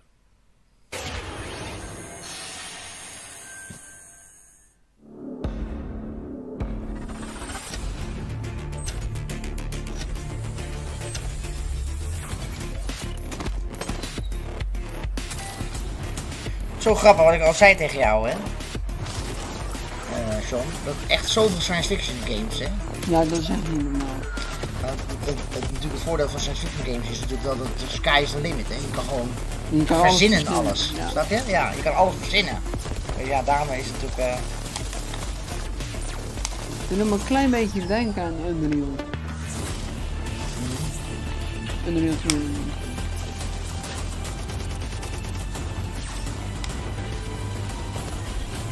Ja, dit doet me echt denken aan Unreal Tournament. Ja.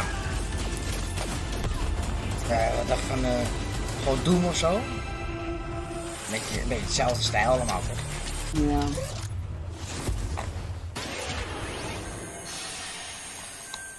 Coming early 2021. Next spring, get ready to experience memorable moments and non-stop action. Dit is nou mijn serie, jongens. Lego games. Star Wars films and Lego Star Wars: The Skywalker Saga. The Lego games zijn natuurlijk series altijd gewoon leuk, hè? Altijd leuk. With new, fun-filled Lego humor, and now we've got your first look at the gameplay trailer.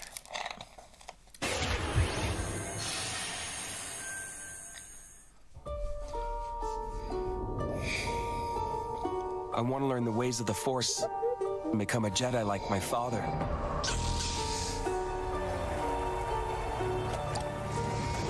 The Force is unusually strong with him. That much is clear. Twisted by the dark side, young Skywalker has become. Help me, Obi-Wan Kenobi. You're my only hope. That boy is our last hope. No, there is another. I'm from the Resistance. Your sister Leia sent me. We need your help.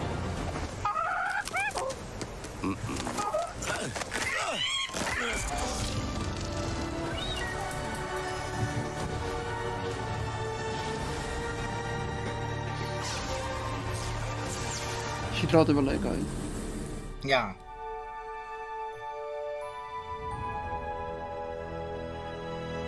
The Force will be with you, always.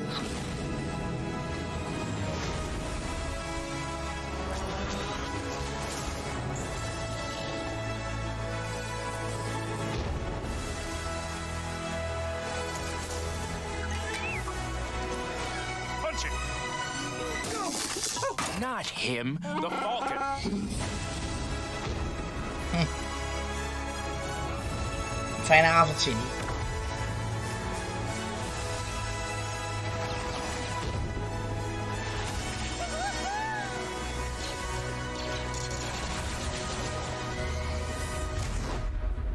I am a Jedi, like my father before me.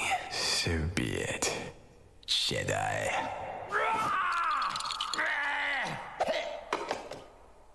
Huh?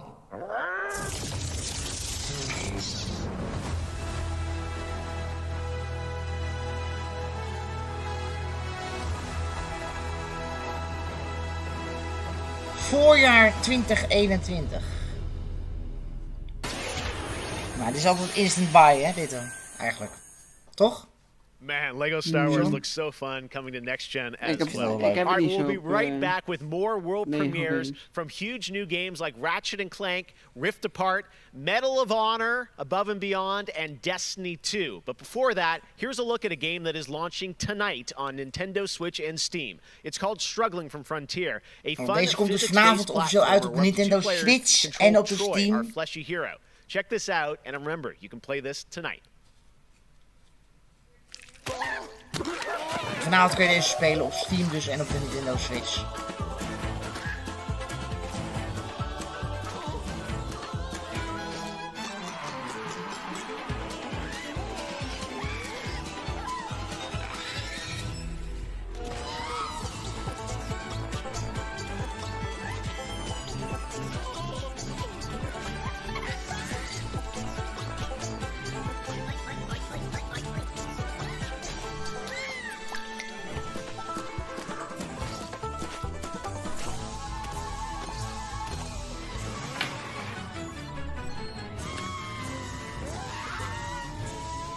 Wat kost die deze game dan? Jij kan het zien nu. Welke game? Deze game komt nu uit op Steam en op Nintendo Switch. Nu. Kijk maar, Steam, Nintendo Switch. Ik zal even snel kijken. Oh, mijn Xbox, een Sea of Thieves, denk ik dit hè? Weer een expansion. €13 kost die. €13. En dan kan je nog en dan kan je nog een soundtrack kopen voor €10. €13 in ieder geval kost de game van net. Ja, en die is nu te spelen. En hij is vergelijkbaar met de game. Dit is niet Sea of Thieves. Of wel? Niet.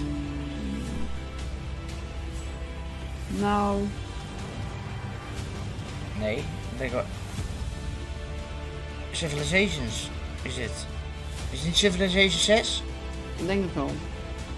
Ik denk het wel dit. Of Anno, ik kan ook ja inderdaad. Anno. Hoe heet die andere game? Anno Civilization denk ik. Historical Battles, ja dat klinkt wel als Anno inderdaad. Dat Christiena zegt. Cross-platform, oké, cross-platform.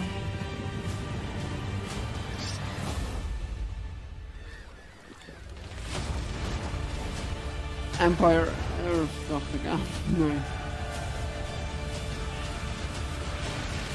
Ze hadden een nieuwe... Age of Empires. Age of Empires, ja, daar dacht ik aan. Age of Empires Definitive Edition. Dat is Zo 15 jaar. Het is een beetje wel in die serie, hè? Een beetje in diezelfde genre. Little Hope, kijk! Het vervolg van Man of Medan, jongens.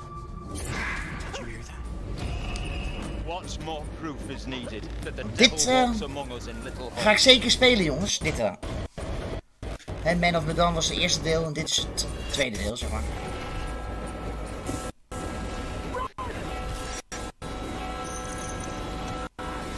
Er komen 6 delen van uit, hè, jongens.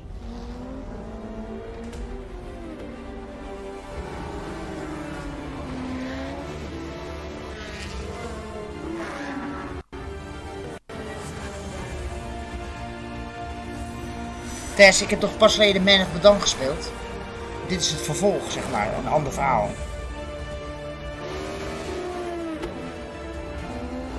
Ja, er zitten wel, er zitten wel games bij die echt wel leuk zijn hoor.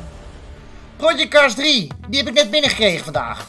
Hij gaat morgen officieel, maar ik heb hem binnengekregen. Ik ga morgenavond ook eventjes Project Cars 3 streamen. This new reboot of Assassin's Creed, so to speak. That was my first time getting into it, and I have put almost 400 hours into Assassin's Creed Odyssey. At the moment I enjoy to play Fall Guys with my friends. It's very funny, easy to learn but hard to master. I have a few games that I binge play, games that I return to every year. Halo, the entire Master Chief Collection, is really a big one for me where that's concerned. But I also still just casually binge. Ik wil die stoel hebben van Cyberpunk. Deze stoel, toch? Die gele. Vet, jongen. Repetitive rhythm so soothing and predictable. Although much like my house, my island is still a complete tip. Up next, we have the award for Best Microsoft Xbox Game. And the winner is Tell Me Why. Congratulations to Don't Not Entertainment. Well, after a big day of Gamescom events and announcements, you'll be happy to know that IGN is going to help you digest all that info with Gamescom Daily Show, where you can get all the daily highlights and a late night show experience from gamers for gamers. Back to you, Jeff. Thank you very much, Sid. And by the way, congratulations to Don't Nod for Tell Me Why, a really important game that is out now that you can play on Xbox and Game Pass. And as we know, there's a lot going on in the world, and that goes beyond the pandemic. Between social conflicts we're seeing in the news and acts of nature, we can see how vulnerable we as people can sometimes be.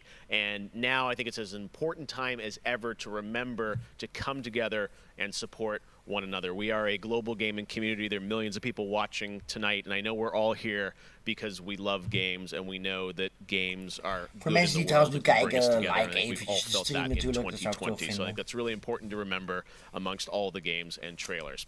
All right, well, one way as a community we can come together to do some good is the Gamescom Forest. Gamescom has launched a reforestation project by planting a Gamescom forest together with the community.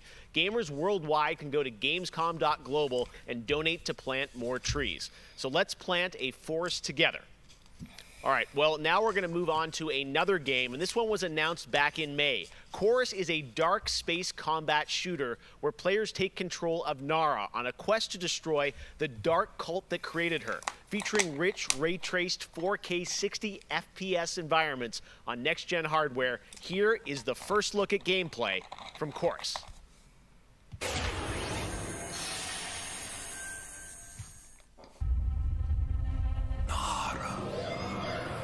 Development in progress. You have broken my heart. Oftewel beta gameplay. Your betrayal.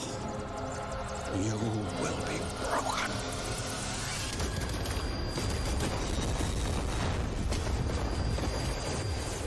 En weer science fiction game. Die hebben we nog niet genoeg gezien.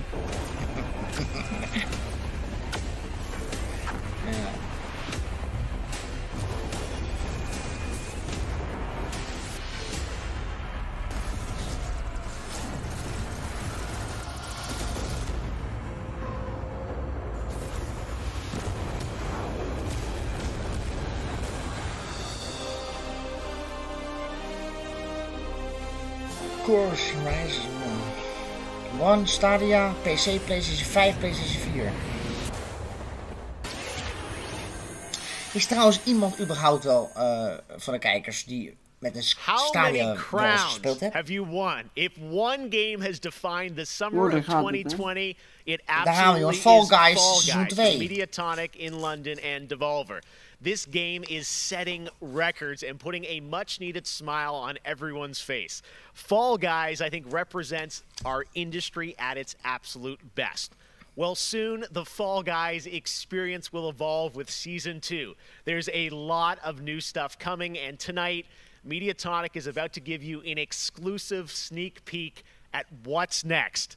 Get ready. I think the internet is about to freak out. Here it is, Fall Guys Season 2.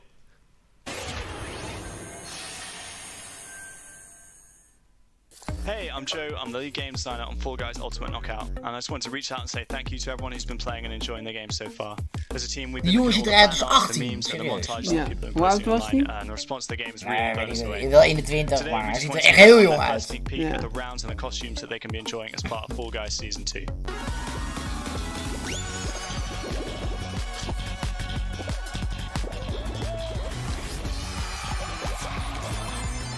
Zie je nieuwe games? Ja, nieuwe games krijgen, zie je? Ik zei toch, je krijgt gewoon elke seizoen krijg je ook nieuwe games. Ja? Maar het ziet er heel cartoonachtig uit, hè? Ja, maar het is geweldig.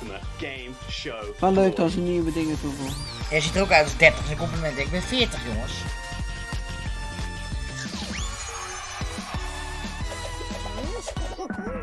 Kan je ook wel Xbox? Nee, ik kan niet op Xbox, hè. Alleen op PC en PlayStation. Zou ze misschien de Xbox halen? Het is namelijk trouwens, het heeft ook een samenwerking met PlayStation, hè. Nou, zo, je moet echt samenwerken om niet blokken. Ik heb ook zin in morgen om dit te gaan streamen weer, als ik heel eerlijk ben. Het klinkt misschien stom, maar ik vind het echt leuk om te doen. Je moet het alleen niet urenlang doen, je moet het wel echt gewoon 2 uurtjes doen. Dan word je helemaal gek, man.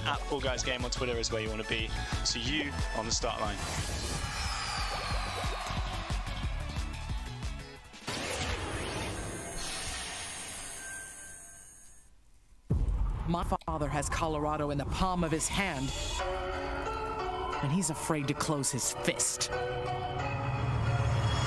I am not.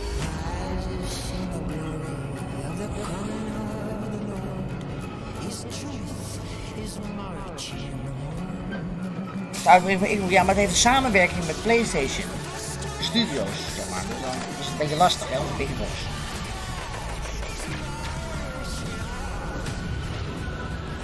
Liberty's got more brains and cunning than both her brothers put together. She's the only one who could actually run Colorado. She's already tried once. Yeah. Vic's a depraved child, and Val's a brain without a spine. The years my father wasted grooming them for glory when I was right there.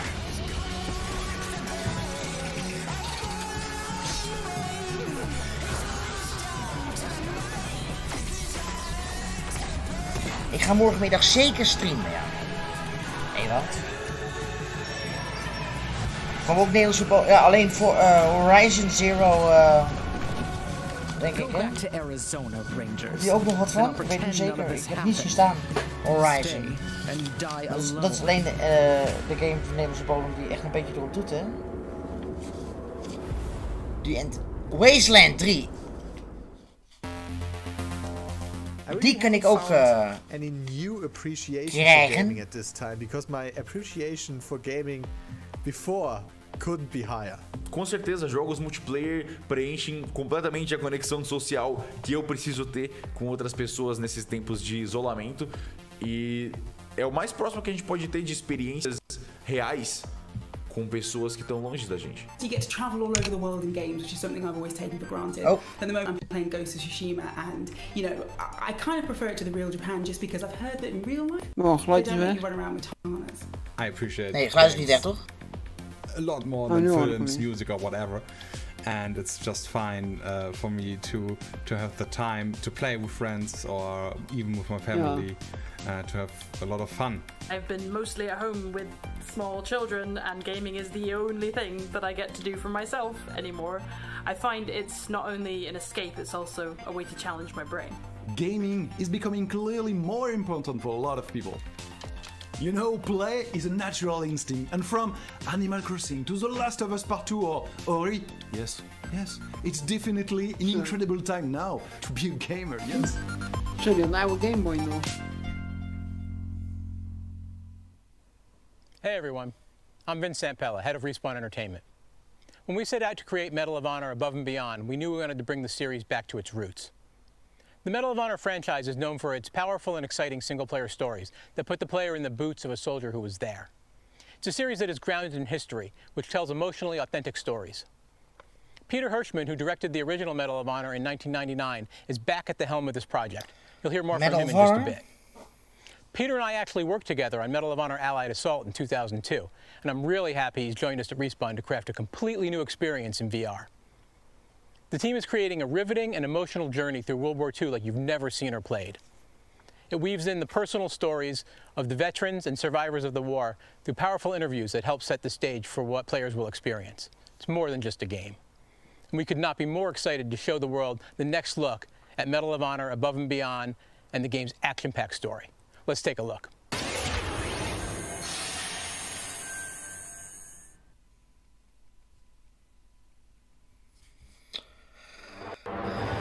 Not rated. I know this is the first time some of you will see combat. I know you're scared. Let me be clear with all of you. I'm scared too.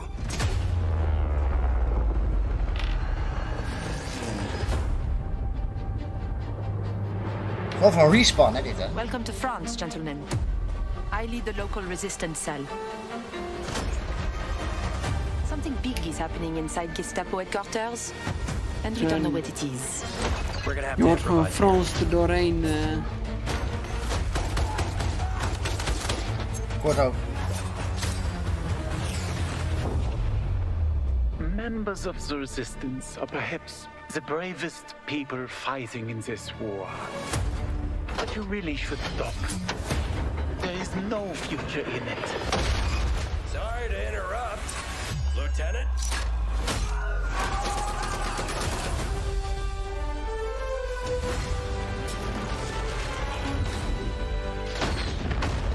Be a wild ride, but we'll get you there.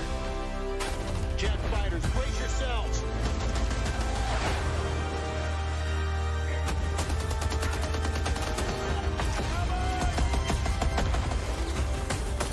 Like I said, boom.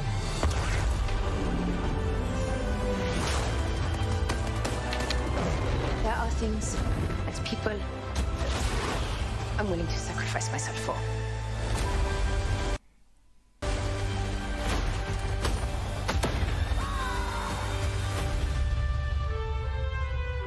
Somehow this motley crew has been tasked with saving civilization. Nieuwe Medal of Honor is ook nog een hele oude serie al, hè jongens? God help us all. Paul. En VR.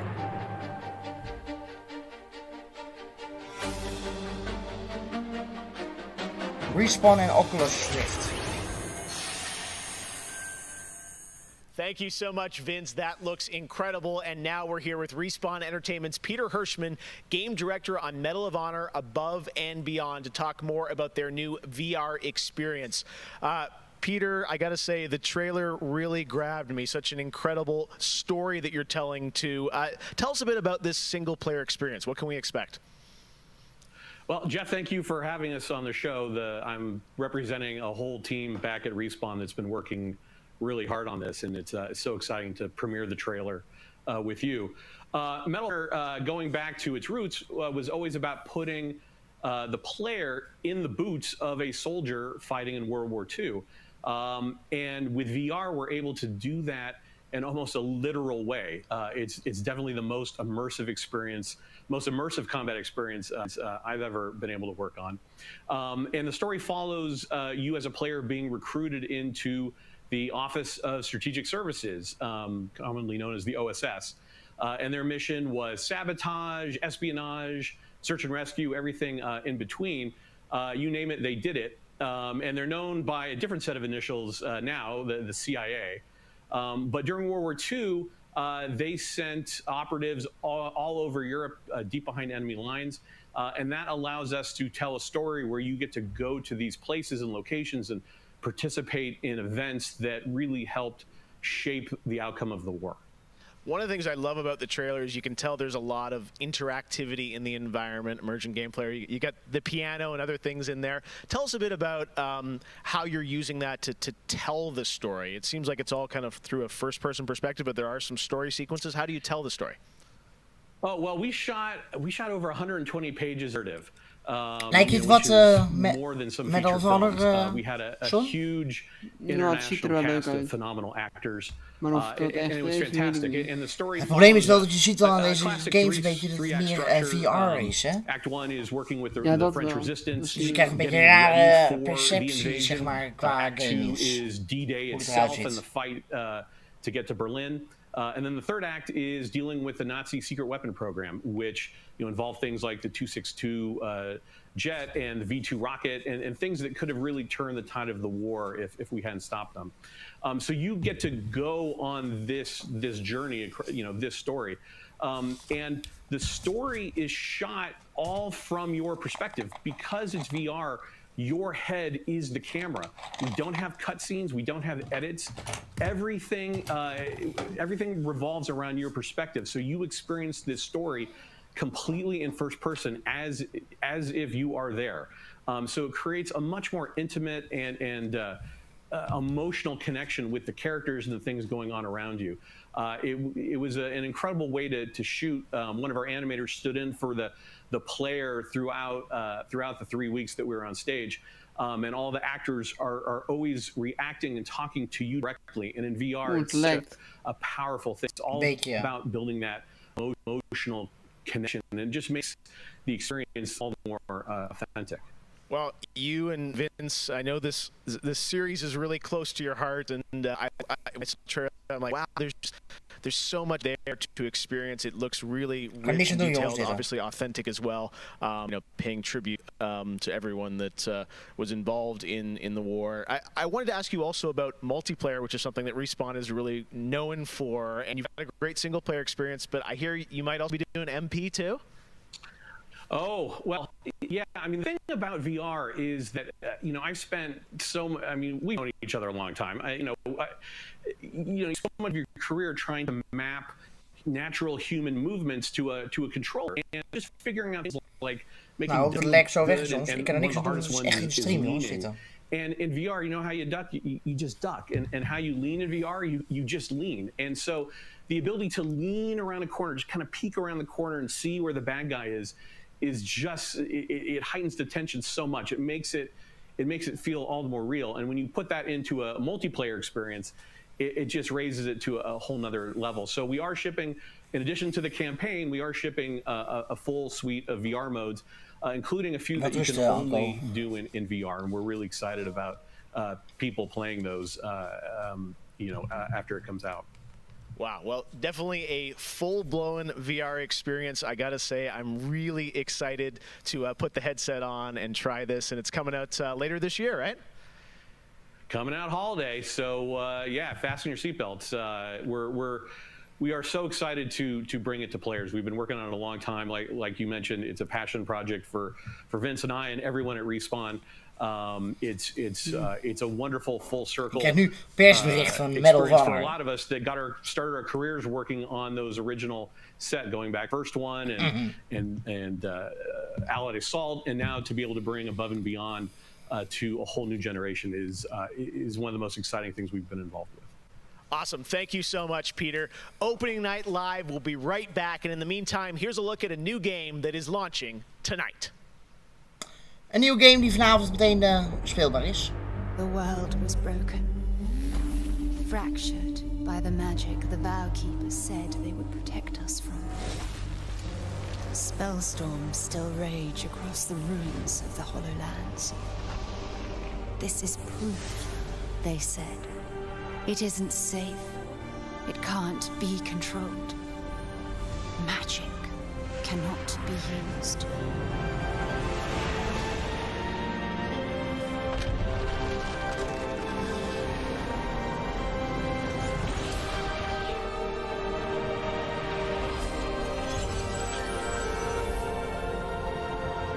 But I am a battle mage.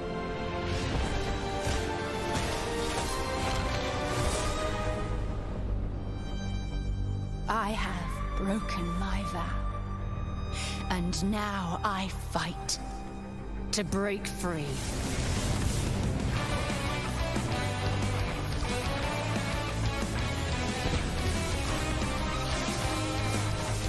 Wel weer zo'n AlwaysNick game. Ja. Zo'n halve Japanse, voor mijn gevoel Japanse game, maar het is niet in Japan, maar het zou zomaar kunnen.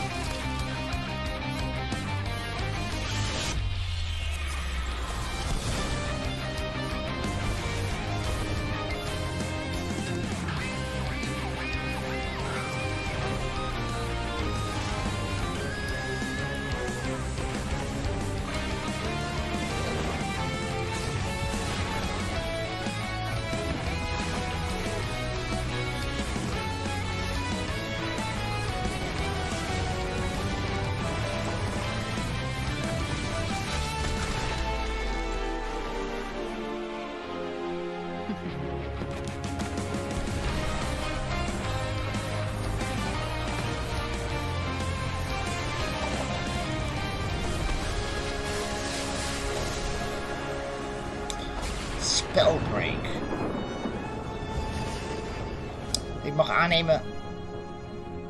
Ze zeiden dat je vanaf vandaag kon spelen, hè? Maar 3 september. Xbox, PlayStation 4 en Nintendo Switch. Een beetje een AlwaysNick game, zeg ik dan maar.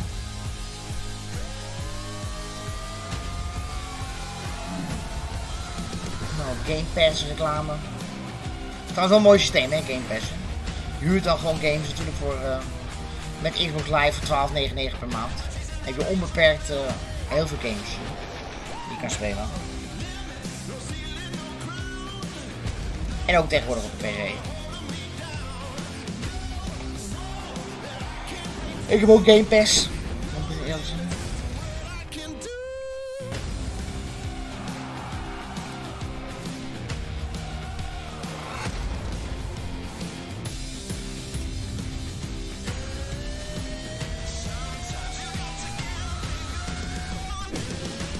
Inderdaad, de nieuwe games kun je gewoon direct spelen. Overcooked 2. Over de Surf and Turf, Gears 5.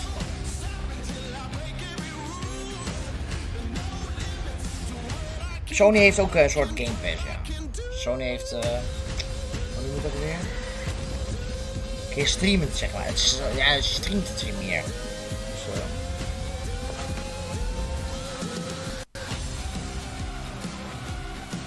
oh ja, binnenkort ook op mobiel, ja, dit dan.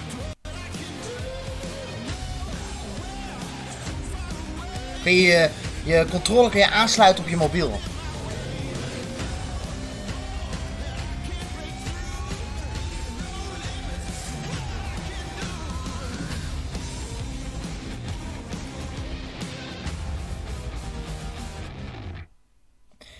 Ja, en het schijnt in ieder geval helemaal weg te gaan, Xbox Live Gold volgend jaar. So many great games in Xbox Game Pass, and many of tonight's games are in it as well.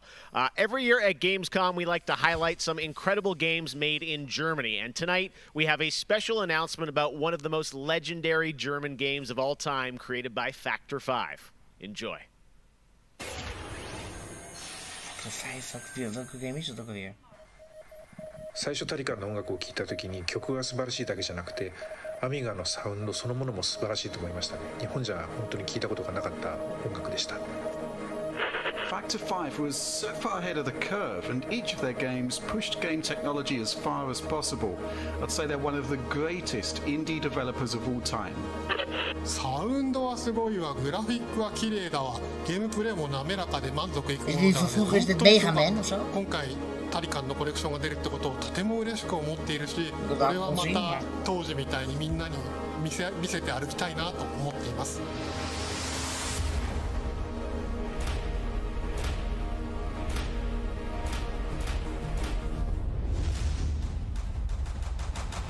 This was the first game that allowed me to completely fulfill my musical vision. It defined my career, and the fans have been there ever since.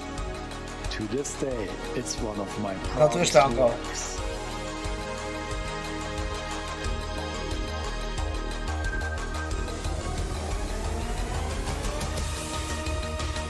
Turkey.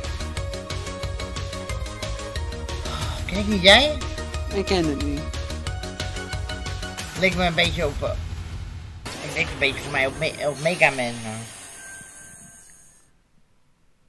In June, Bungie revealed a new nou, dan krijgen we de nieuwe Destiny 2 update. Die komt Beyond Light. For the first time ever, Guardians will add a new elemental power to their arsenal, the Dark Power. Waarbij dus een heel gedeelte van het oude Destiny 2 gewoon weg is. Dat is wel jammer eigenlijk. Dominate the battle. Here's an all-new look at Stasis from Destiny 2 Beyond Light.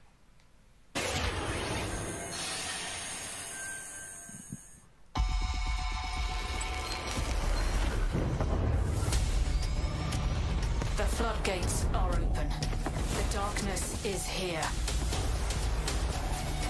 As you step away from the light, we need only look inward. Focus your power. Let it grow. Our fight is far from over.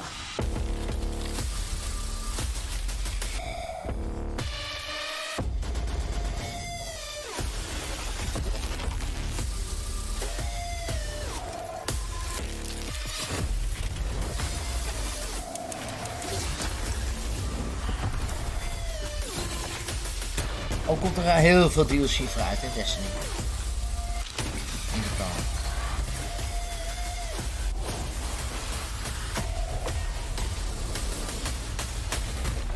Let them come. This is their fate. One after another.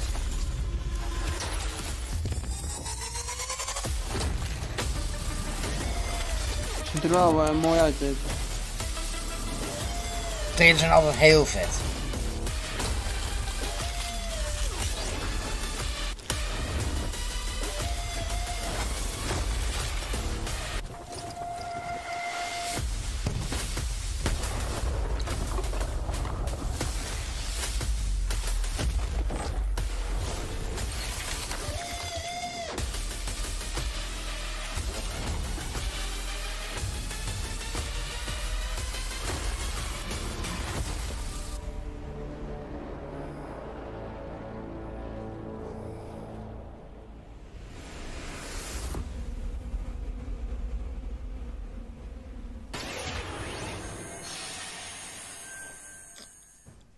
One more award to give out tonight, and that is Best Sony PlayStation Game. So, without Best further Sony ado, PlayStation the winner is Cyberpunk 2077. Congratulations. Cyberpunk 2077 is de winnaar. En die game is uitgesteld. So check out the Gamescom Awards user voting, where you can vote for your favorite streamer, Gamescom's Most Wanted, and Best of Gamescom. The winners will be revealed at Gamescom Best of Show, along with cool cosplayers, esports, and more. So tune in on Sunday, August 30th at 8 p.m. Central European Time to see the grand finale of this year's Gamescom, where we give gamers the stage. That's it for me tonight, but before I turn it back to Jeff, I just want to say that I hope everyone out there is staying safe and healthy. We're all in this together, so take care. Back to you, Jeff. Thank you very much, Sydney. It's great to have you on the show again this year. All right, well, a lot of people have been wondering, what will the next generation of gaming feel like? How will it be different? What is that generational difference? Well, back in June, we saw the announcement of Ratchet & Clank Rift Apart. Ratchet & Clank, jongens. A title which uses the power of PlayStation 5, the SSD hard drive, and the DualSense controller to create an experience Die that gebruiken dus ook Insomniac echt alle nieuwe says technieken is van only de possible PlayStation on 5 brand die new uitkomt. hardware. Well, now it's time for you to decide if you see the difference. Here's an extended, uninterrupted demo of live PlayStation 5 gameplay of Ratchet & Clank Rift Apart. Enjoy.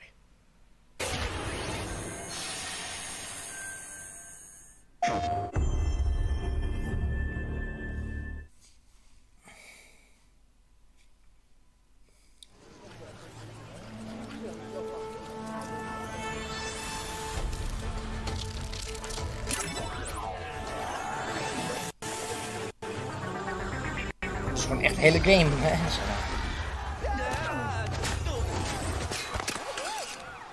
No!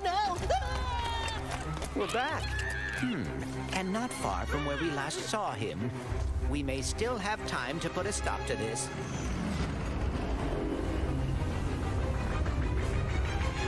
Hey, I think I found the bomb bags! Oh dear.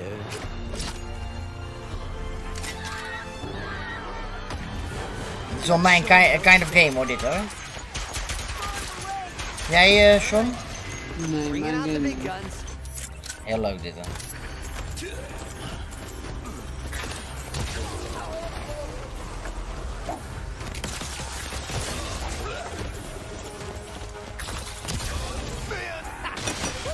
Feels good that he's back in action.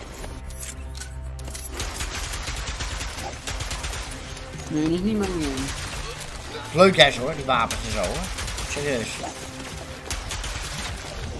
Last one. The train's pulling away. Let's go.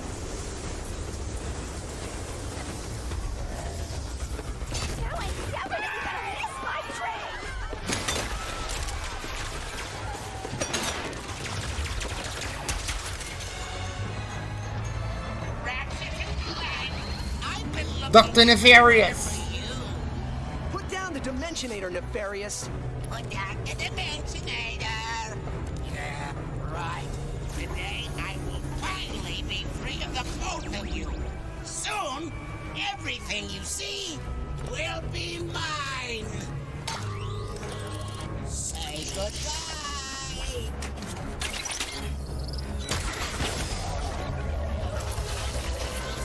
What did you...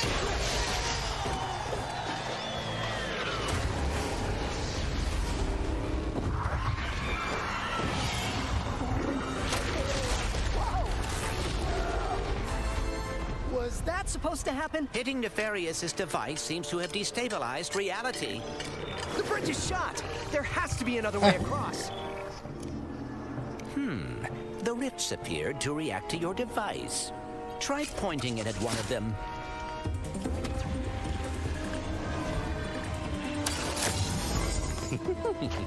That was rather exciting.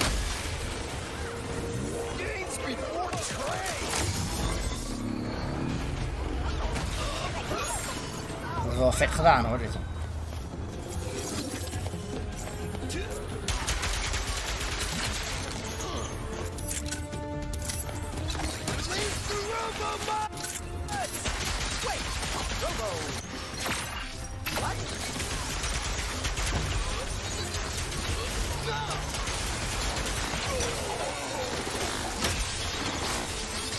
Ja, hier ben ik wel echt hype voor hoor. Dat is echt lekker. This is worse than I had imagined. Everyone look! It's Ratchet and Clank! Sand sharks from above.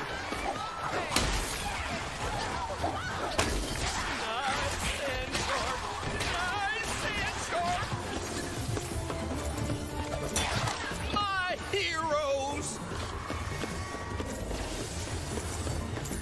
Ik ben hier nog niet echt hype voor. Wat? Hier ben ik niet echt hype voor. Ja, maar ja, ik ken dit gewoon van alle jaren. Natuurlijk, zeg maar vanaf de PlayStation 2, zeg maar, 1. En het is gewoon echt een fantastische serie. Veel humor zit erin. Kijk, dit is de techniek wat gebruikt wordt bij de PlayStation 5. Dat snelle overswitchen van omgevingen, van werelden. Nefarious is on the other side of that building. Let's get moving before he does anything else to break reality.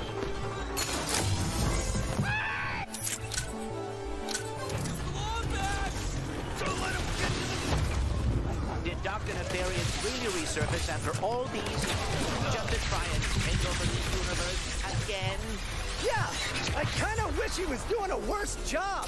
He must have more planned than he is telling us. That's what I'm afraid of. Het is een paradeplaatje inderdaad van Sony dit. Ja, gek.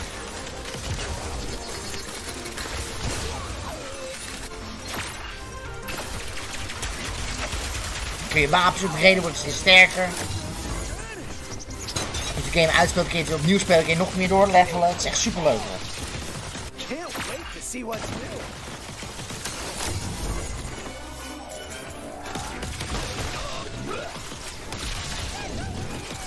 Dat is een speciale techniek dat gebruikt wordt bij die PlayStation 5.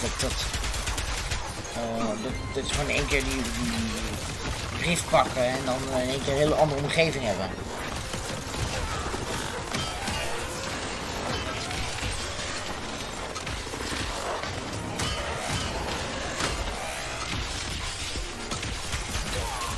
That's all of them. We have to get the Dimensionator away from Nefarious.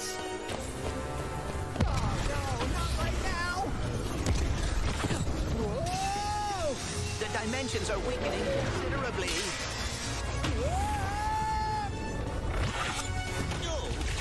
How bad is it?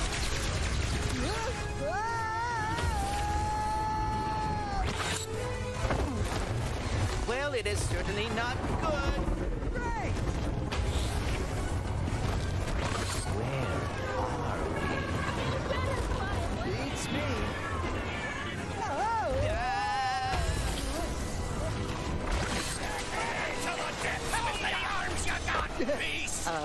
Boy? We've been boarded! Get off me!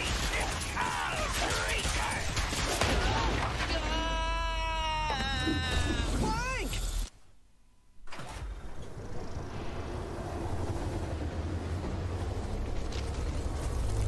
Nu wel uitgebreide gameplay wat je ziet. Ja, ja. Ratchet. We are too late. Ratchet? Who? Hey. Kan je een video maken waar je PlayStation 5 en de Xbox vergelijken, maar er zit niet heel veel verschil in, eigenlijk. Behalve dat met die harde schijf, eigenlijk. Verder, de harde schijf is wat beter van de PlayStation, maar de Xbox is iets sneller. Dat is eigenlijk het enige verschil. Verder is het precies dat processor zelfs. Guys, it was so great to see that long, uninterrupted demo of Rift Apart. And I have so many questions. It's amazing to see what you're doing with the power of PS5 and the SSD. Let me ask you first, Marcus, what are you able to do bij beide doe je with een goede Rift aankoop, Apart ja, that eigenlijk. you haven't been able to do before in a Ratchet Kijk, game weet je, because of the power de of Xbox is PS5? iets sneller, maar de PlayStation 5 heeft die met die harde schijf, dat techniek. Us to fill our worlds with the kind of density and life that we've never been able to do before. More importantly, perhaps though, is the dimensional shifting that we have going on. Verder is hetzelfde processor, hetzelfde aantal geheugen, alleen de teraflops van de videokaarten zijn iets beter van de Xbox. Lightning fast, like way faster than anything we've ever been able to do before. Yeah, the Rift tether, we saw that in the demo. We had seen some of that in the trailer. So that's all actual gameplay. Mike, I'm curious, like how does that work as you kind of play through the game? Are there certain moments and levels where you can jump, or how do you play through that? Yeah, so in the game, there is dimensional damage spread throughout the galaxy that Ratchet and Clank have to find a way to fix.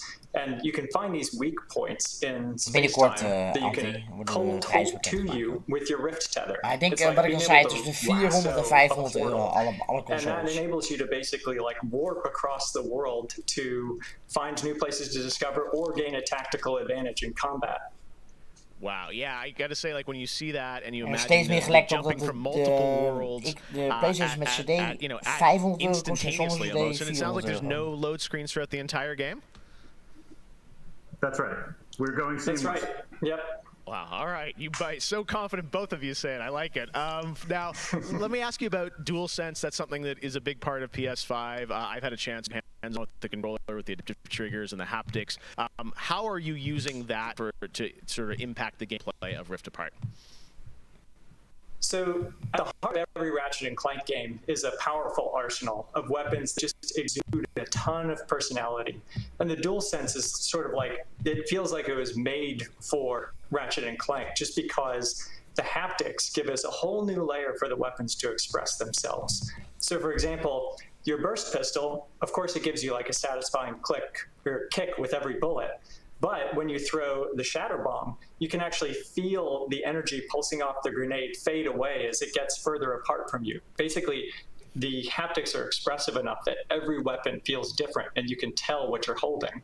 But of course, the adaptive trigger like takes that to a functional level where, in addition to the trigger pull feeling unique, we can actually use that as a super intuitive way to add alternate functions to the weapons. So, for example, in the demo, we've got the Enforcer, which is a double-barreled shotgun. You can pull the trigger part of the way down until you hit resistance to fire a single barrel. And then whenever you feel like it's the right time, pull it the rest of the way for a double shot. So you might be swarmed by a bunch of little enemies. You only want to waste one shot on them. And then wait a minute for even more to swarm in before finishing them off. But a big guy, you probably want to just give both barrels to right away. So there's a nice intuitive way of basically raising the skill ceiling and giving you more ways to play better. Wow, no, I'm excited to see how you guys are going to roll that out across what I'm sure are an insane, group of weapons as always. Plot-wise, Marcus, tell us a bit about this game. I think some fans have wondered, does this tie into the movie plot line, the game plot line? Like, tell us in the Ratchet verse where this sits. Yeah. Well, canonically, this is an extension of Ratchet and Clank Into the Nexus, the 2013 game. But it's a standalone adventure, so it's one that even if you've never played a Ratchet and Clank game, you can get into it and you'll understand it and you'll enjoy it. Niet het vorige deel, maar het deel daarvoor. For hardcore fans, we have a lot of nods. You're gonna see a lot of returning characters and planets and see them all through a whole new light of multiple dimensionality.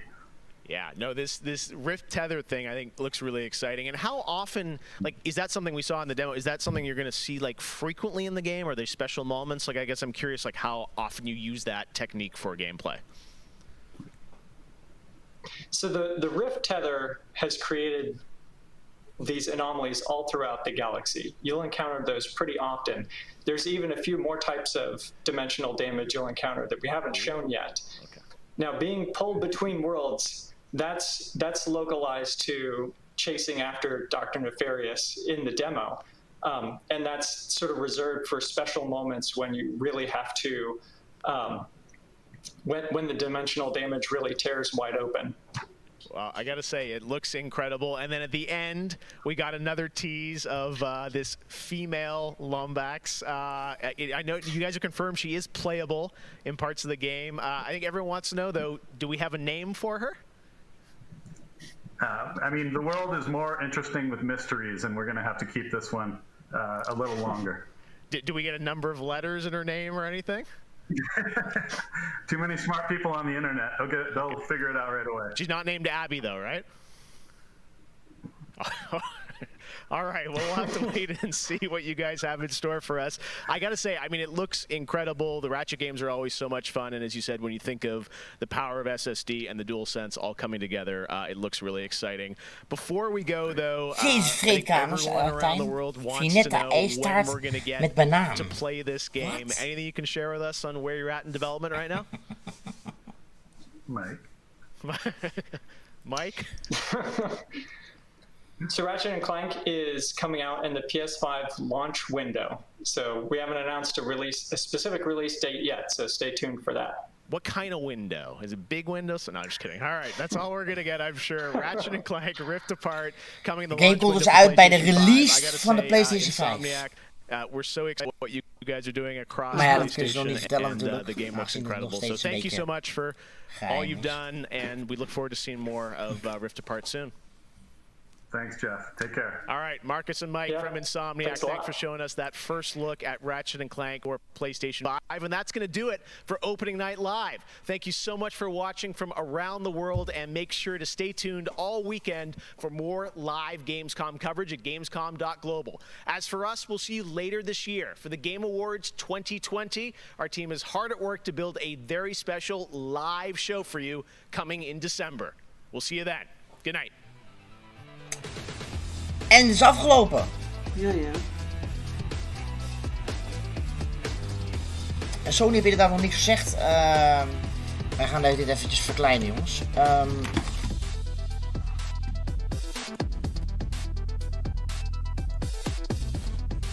100.000 kijkers, hé? Trouwens, officieel. Bij de ding.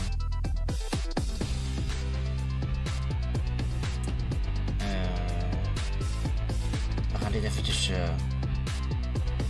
gewoon even uitzetten.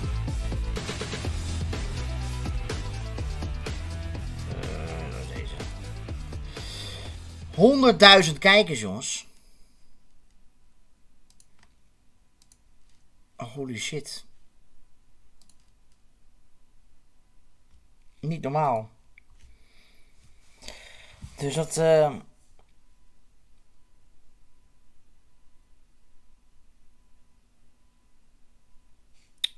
Ja, dat is heel wat. 100.000 kijkers, hè. John? Ja? Heb je nog een beetje games wat je dacht van, nou, daar...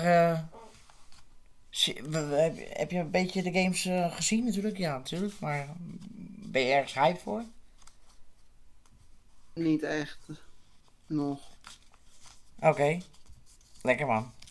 Nee, ik heb niet... Hij is altijd zo enthousiast, hè? Nee, John, nou, niet echt. De games waar ik voor hyped ben. Nee? Ik heb al een paar games gezien. Ik zag Wasteland, ik zag, hoe heet ik weer, Project Cars inderdaad, nou die heb ik nog binnengekregen. We hebben, welke game we net zagen, we hebben natuurlijk Call of Duty gezien. We hebben, ja wat meer. Zoveel gezien eigenlijk. Ja, de enige waar ik een beetje voor hype ben, de Sims 4. De Lego pack voor de Sims 4? Nee, de Star Wars pack was dat. Ja, de Lego Star... Oh, sorry, Lego. Ik zeg Lego pack, maar... Dat komt onder het Lego Star Wars komt ook uit. Ik bedoel de Star Wars pack. Ja. Oké. Nou ja, ik heb echt wel heel veel games gezien inderdaad. Ik heb hier trouwens de lijst nog van alle games die uitkomen. Het is echt niet normaal in deze ding. Dus de Destiny 2 hebben we hier. Black Ops, Ratchet & Clank, Star Wars Squadrons, Wasteland, Fall Guys, The Sims, Lego Star Wars, Project Cars, Observer, System Redux, Retro Mechanica, Godfall, Captain Tsubasa, die hebben we al gezien, hè? Solas Crown of Magistra, Everspace 2, Pumping Jack, Werewolf, Dual Universe, Jump Force, Dual Universe, Monster Truck, en zo gaat dat door en door En dat is maar een klein paar een stukje van wat er allemaal uitkomt. Want deze games, die moeten dus allemaal zo nog komen in totaal bij Gamescom. En die komen dus allemaal uit.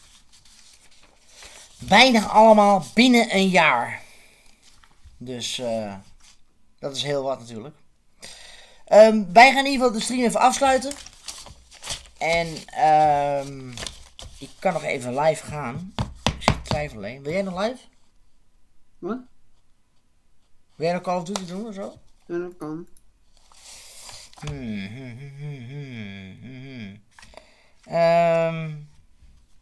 Ja, misschien wil MEER ook wel even meedoen.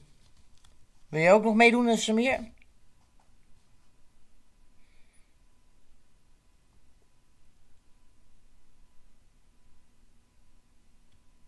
Even wachten. Langer genieten van visie, ja. Dan sluit ik wel deze stream even af namelijk, zo. Want dit is natuurlijk een Gamescom. En dan zet ik even een streampje op.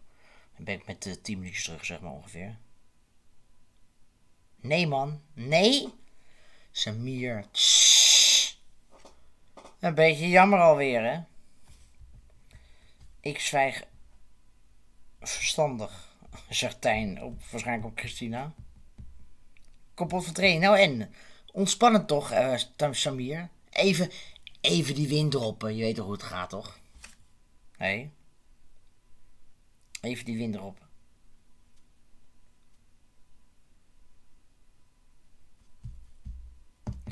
Uurtje, MEER. Uurtje. Uurtje, 1,5 uur. 2 uurtjes, 3 uurtjes. Nee hoor, uurtje.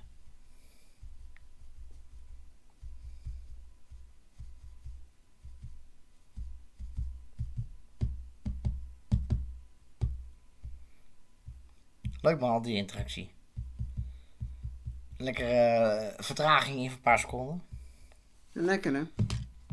Dat is het enige wat altijd een nadeel is. Want ik wil wel de stream even afsluiten, maar...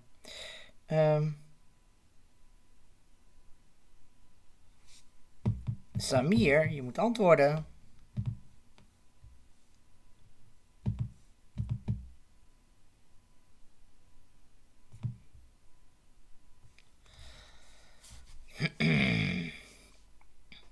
Nee, heb echt geen zin. Jongen, ik vind iedereen even in de chat moet spammen, jongens. MEER, kom op, uurtje. Kom op. Iedereen even spammen in de chat. Uurtje.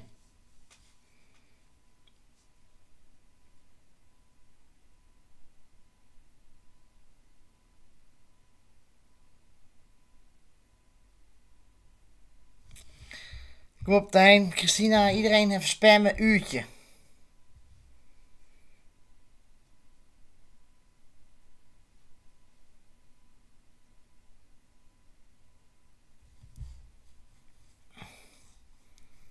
Gewoon Nick. Ik ga in ieder geval deze stream even afsluiten, jongens. En dan zet ik eventjes een andere streampje neer en dan kun ik even rustig eventjes de Xbox even opstarten. Dus dan ben ik met een 10 minuutjes ongeveer terug. Dan weten jullie dat, ja? Ik zou zeggen, dus like nog eventjes deze stream als je het niet gedaan hebt. En tot over 10 minuten. Bye bye.